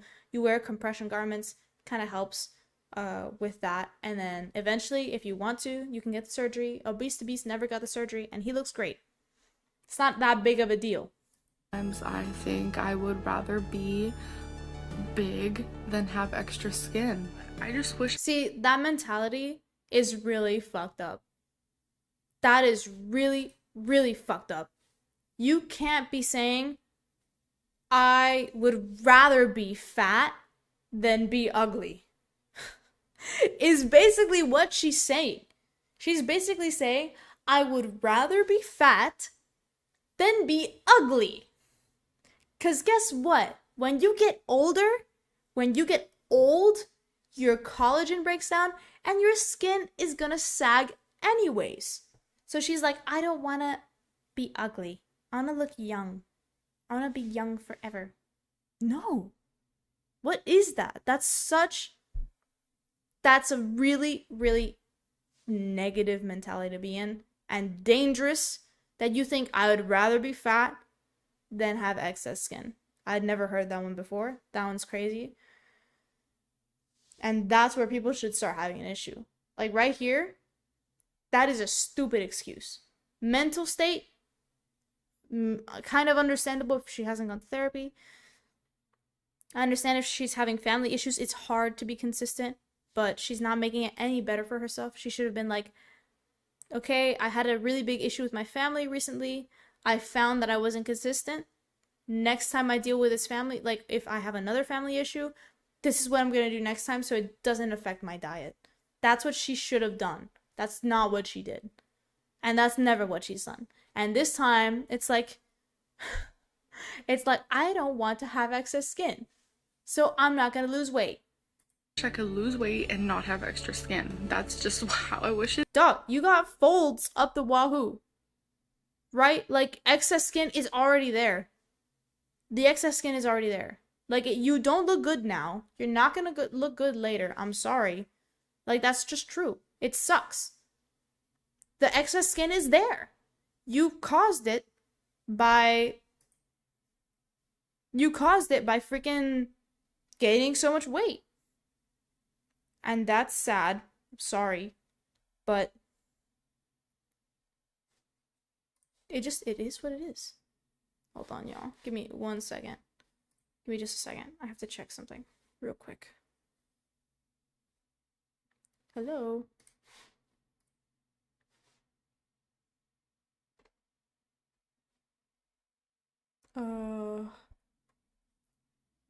What happened? Is my stream running well? Yeah, okay. We're good. We are chilling. Sorry. I saw something on my screen that was like, oh, like it turned red for a second. So, we're good. It is, but it's not. Despite the perhaps early excuses, Amber did have a New Year's resolution, a goal of losing 77 pounds by the end of 2014. 299.8 pounds was her target weight. Maybe it was her messing up so soon. Maybe it was the fact that it was a new year. Whatever it was, something definitely seemed to have clicked for her. So yesterday I did perfect. I did not eat over my calories whatsoever. You feel that the food contributing to their weight gain may also impact their brain chemistry. It could be the food. It could also be the excess cortisol and estrogen from the fat, from the adipose tissue, right? Because when you have excess adipose tissue, you create excess cortisol, which means that your weight loss is slower, and also excess estrogen, which fucks up your mental state and your hormones. So yeah, like having excess weight makes you more miserable. Like, honestly, like that's 100% true. And the foods also, it's been shown in some studies that if you eat certain foods, it does affect your mental state. I'll see if I can find those studies and I'll link them in the description if I find them, if I have time to find them. But I'll try and bring them up for next stream, which hopefully will be tomorrow, if not next Saturday. But yeah, no, 100%. I definitely think that food has an impact on brain chemistry to some extent. I feel like the fat is messing up the hormones a lot. It also puts pressure on your organs, and that also creates excess cortisol above the adipose tissue. So it's a lot of issues with your hormones, and hormones are your mood stabilizers. So, like, big problem. You're also having a major problem with dopamine, which is basically you just need constant high dopamine, which is why they eat so much. To some extent, they're looking for that dopamine, and then they have a high, dopamine high, then they crash, dopamine high. But basically what they do is that they keep eating, so their dopamine stays consistent. But what happens with that? You have to be eating all the time. So a lot of issues with hormones, right? So, like, let's say your dopamine, when you eat a burger, that shit feels great. You roll your eyes, you're like, delicious. When you eat chocolate, you're like, ooh, yummy. And that's a dopamine spike. Apart from an insulin spike, or like a glucose spike, whatever. But that dopamine is a high, and guess what happens? Whatever goes up must come down. So what you gotta do, you gotta maintain your dopamine relatively stable, which means don't eat that much dopaminergic food. Eat food that is more stable, like non-processed foods. Non-processed foods is a lot less dopaminergic than processed foods, because things like Cheetos, right? I think there was a video about how Cheetos, the whole way that they're made is an experience. So from the way that the dust sticks on your fingers to the crunch, all of that is meant to elicit more dopamine than is natural. So, yeah, you're gonna be having a lot of highs and lows when you're eating that kind of food. I am very proud of myself, and I 374.0, which is a weight loss of 2.4. Yesterday I weighed in at 368.8, and today I weighed in at 367.2. So that is down Good for her. 1.6. I am doing incredible. I just can't get over it. I really think I'm gonna reach my goal. Amber wasn't doing perfect by any means. She was still eating foods she knew she shouldn't have been eating, and not every weigh-in was a successful one. But she was definitely headed in the right direction. But when Amber did mess up and put a little weight on, there more often than not seemed to be a reason why it wasn't her fault. I was upset yesterday because the scale was messing up and it was confusing me and this and that. Someone suggested that I change the batteries. At the time I thought it was a good idea, but my girlfriend pointed out that it's not messing up for her, it's not messing up for her dad, and it's not messing up for her mom. So it's just messing up for me. Sorry. Yeah, because she's so special that the scale does not work for her and only her. She's the only person that the scale does not work for. The only person. It could be like her center of gravity is off because she might be that big, where the scale just does not, it can't calculate for her.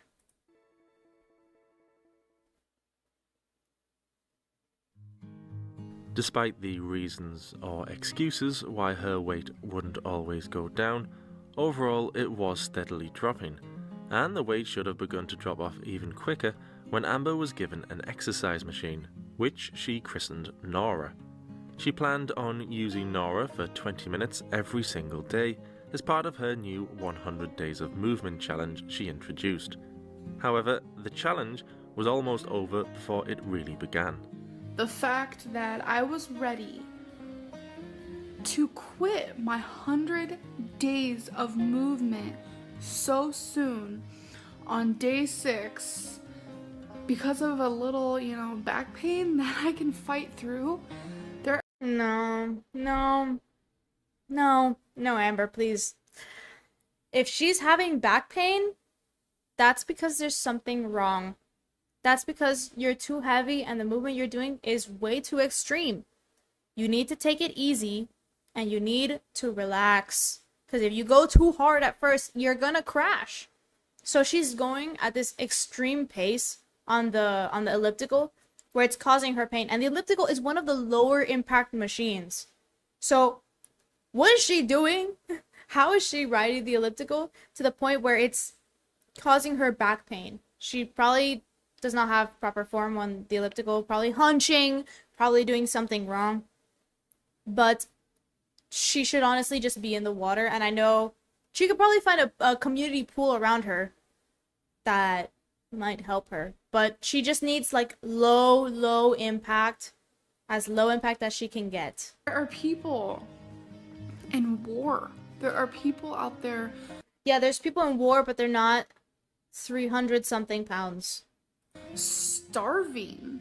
There are people, homeless people, that are out there in below freezing temperatures. And I'm not gonna get on the elliptical because my back hurts. I get where she's coming from. She's trying to be like, people have it worse than me. I just have to get through this and be uncomfortable. That's a good way to think, but also, if she's having a lot of pain, please don't neglect the pain that you're feeling. You should only be slightly uncomfortable when you're exercising. You should not be in a huge amount of pain to the point where you have to take painkillers ever. That is not okay. So, no. If you're in a lot of pain, don't exercise. You will fuck up your back. So, no. Less impact. Yeah, that's a big excuse. Amber rightfully got a lot of love for this, wanting to quit, looking for excuses to stop, but persevering. Almost everyone who tuned into her videos could relate, but the fact that Amber wouldn't be denied by her own negative thinking held her in good stead with the fans. Overcoming an obstacle helps the audience root for you, and if they weren't rooting for her before, they certainly were now. Yeah, 100%. Like, that is a positive way of thinking, as in, you know, I have these things going against me, I'm gonna get over them. I have all of these things that are stopping me from getting over my goal, getting to my goal, but I'm not gonna let them bother me. I'm just gonna keep going. That is the positive way to think, and that I wish she maintained that more, but I think she was, honestly, I'll be 100% honest. I think she was just saying that to get in the good graces of the fans, and not that's really her mentality, because as we see, it does not stay. If she did not keep that, if that was truly how she felt, she would have lost weight by now. So how did Amber do in her very next workout? Mental pain struggles, that is, but everyone is different. You'll have to figure out what works for you. Right.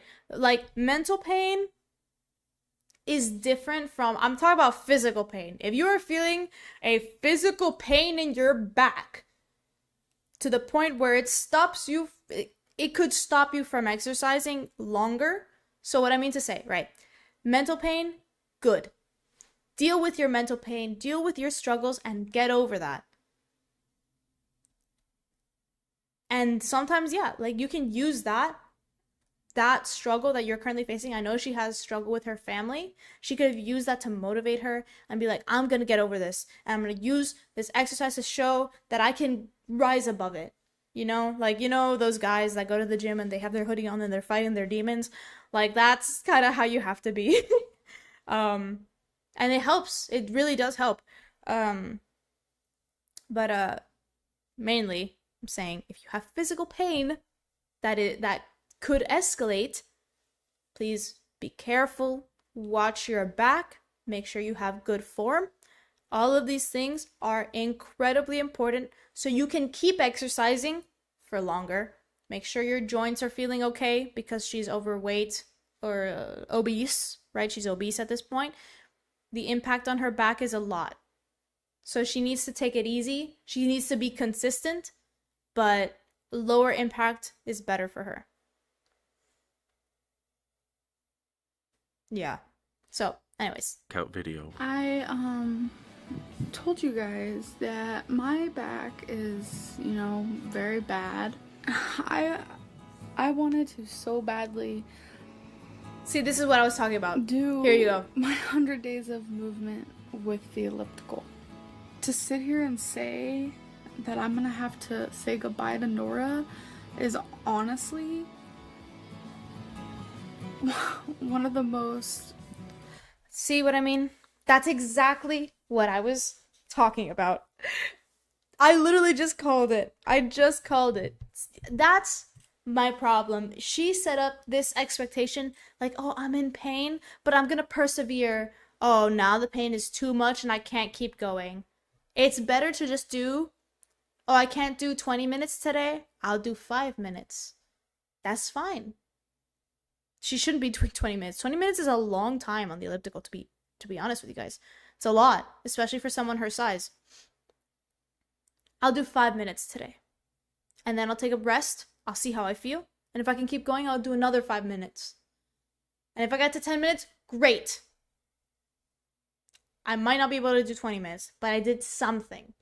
But now she's not going to do anything because she pushed herself to the limit that she can't go anymore. hardest videos I've had to make. When I started the 100 days of movement, I did not have a burning hip. I'm just... Wow. Also, it's her hip too as well. Imagine quitting a fitness program so quickly. Misfits and Misfit. Oh, I guess that's another person. Amber had told us she was going to do 100 days of movement. No ifs, ands, or buts. But she didn't manage to last a full week before stopping. Oh, wow. It wasn't even a week. It wasn't even a week. See, look, I think, personally, my opinion,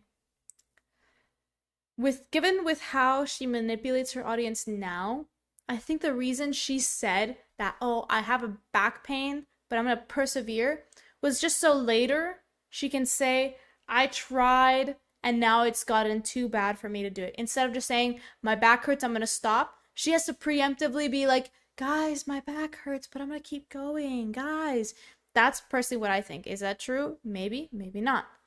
But this is where, like, the criticism gets kind of, I'm not really, how do I say it? It's like, it's not with full evidence, as in, like, I don't know what she's thinking, so I can't say if that's the truth or not, but knowing the pattern that she will continue, it seems likely that that could be her mindset. Whether it's conscious or unconscious, I think that's the case. As one viewer put it, that she was quitting. Clearly, I'm not quitting. People every single day change their exercise routine.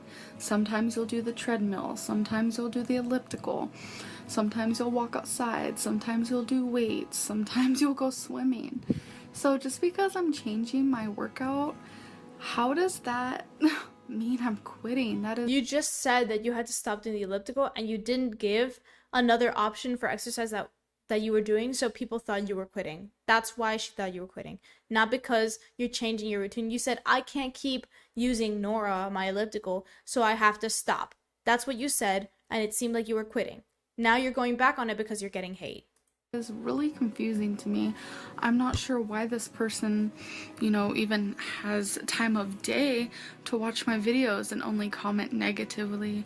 It honestly shows that this person has no life whatsoever. This is where the audience shading begins, and I'm here for it. She gets so sassy later, and it's really funny. She's like, I'm better than all of you.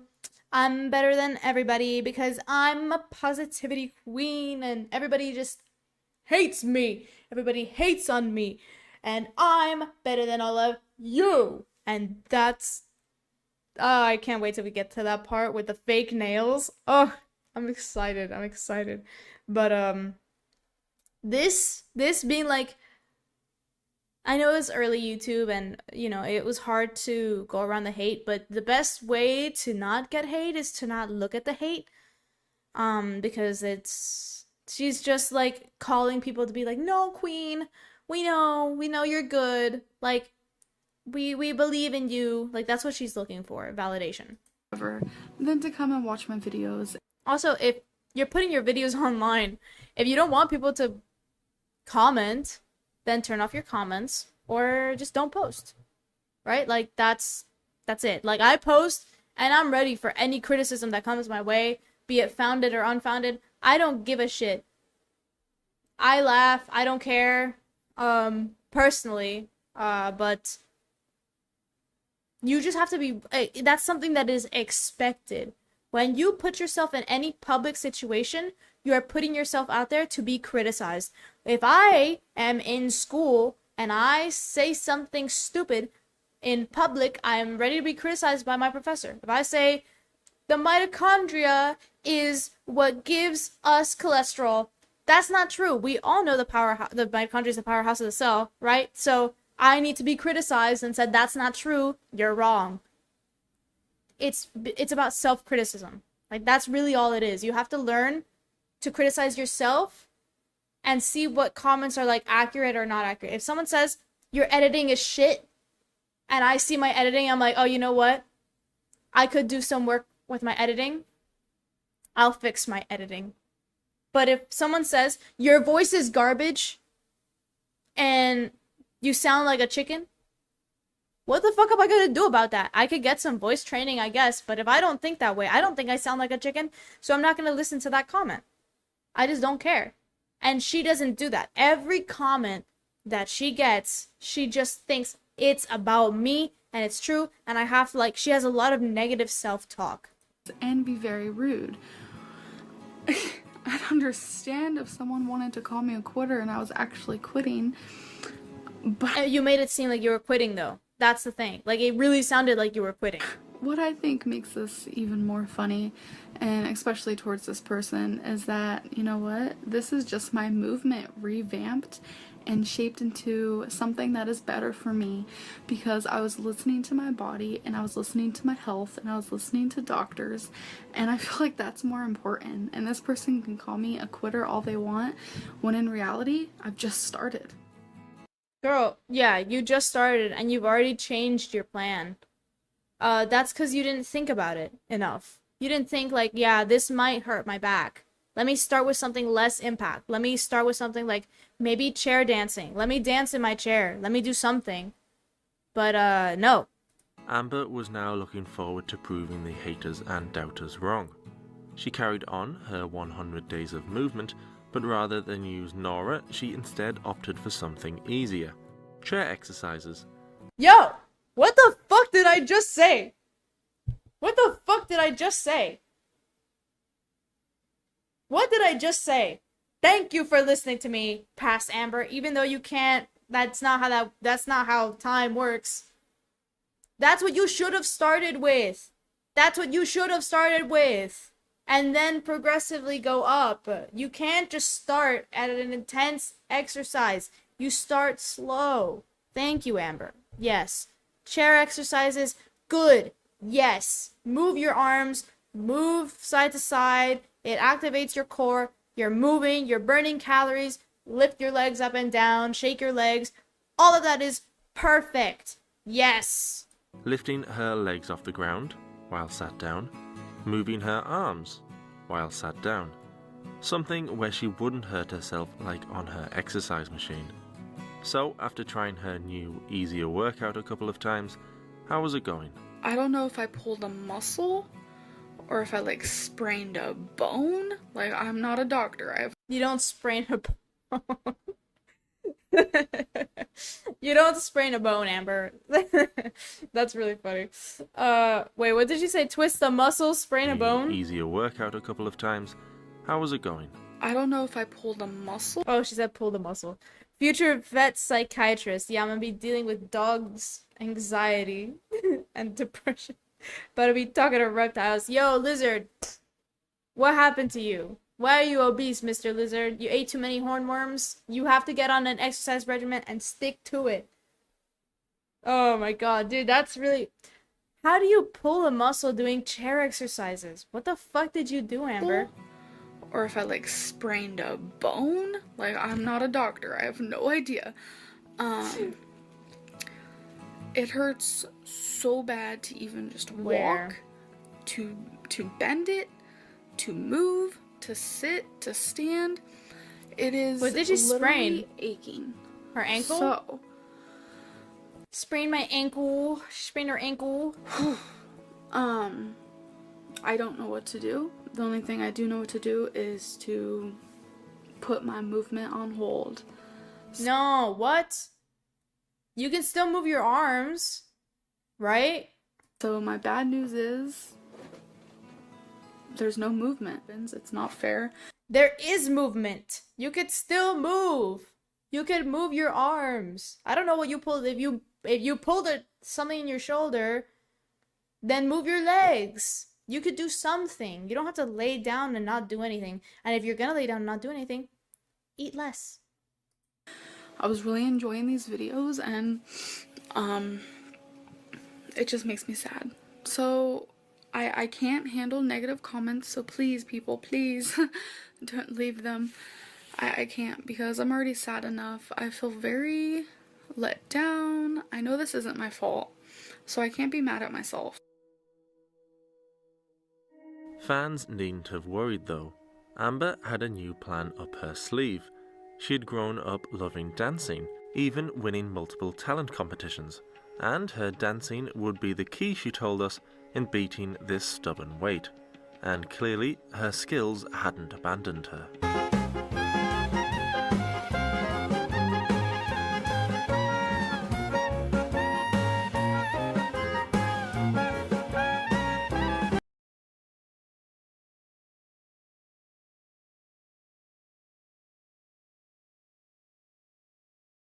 Oh shit, I've been talking and my mic was fucking off the entire time. What the fungus? Anyways. I don't know where I left off, but she's dancing.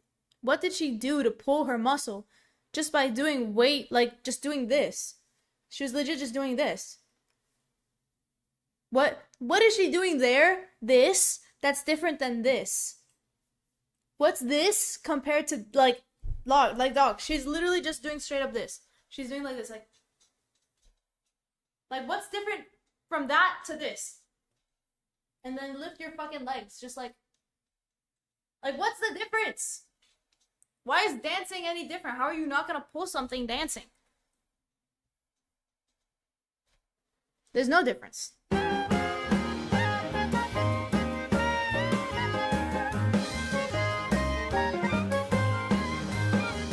She's got some moves though. Guys, she's got some crazy moves. I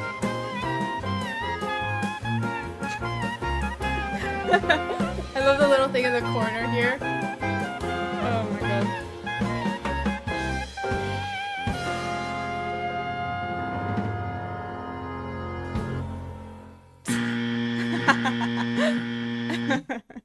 Oh, that's pretty funny. So now with the That's pretty good editing by Mr. Snowflake. Crazy good video. I don't know if we should end it here because we've been going for like 2 hours and 25 minutes. So I think we're at 22 minutes and 38 seconds. I think we're gonna end it off here because we've been going for a really, really long time. And I have to start getting ready to go. But this has been super fun. I love falling down the rabbit hole with the girls. We're gonna cover Amberlynn first, and then when we're done with Amberlynn, we'll go on to the other girls. So like Foodie Booty, and I think the other one right now is what's her name? Anna O'Brien, Glitter and Lasers. So, but we're gonna finish the Snowflake videos because he has multiple. So we'll finish those first, which will take us a while.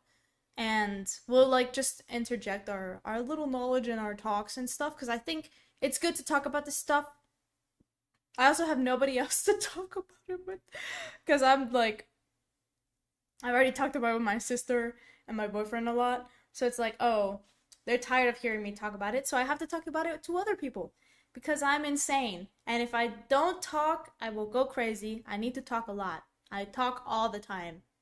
Anyways, I hope you guys have enjoyed the stream. It's been super fun. Thank you guys for chatting with me. We were all super into it. I really had a great time. Yeah, I know, sister. Yeah, I talk about it a lot. But thank you guys. I had so much fun. And if you want, I'll pin my Discord in the description if you want to join. If you enjoyed the video, if you're watching this back, please subscribe and leave a like if you want to, and maybe if you're really nice you can maybe put the notification button on, but if not, it's okay as well, it's fine.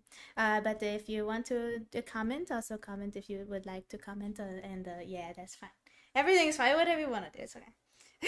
Anyways, I'll leave a link in the description for the video we watched. I will also leave timestamps, so if you're watching this back, you could jump around. But anyways, I think I'm done. And you could also follow my second channel. There's nothing on it yet. I will be working on that hopefully this weekend a little bit. Anyways, I think that's everything. Thank you guys for being here. I really appreciate everybody, and I will see you I think tomorrow, because I think I have time tomorrow. Yeah, I will see you guys tomorrow. Same time.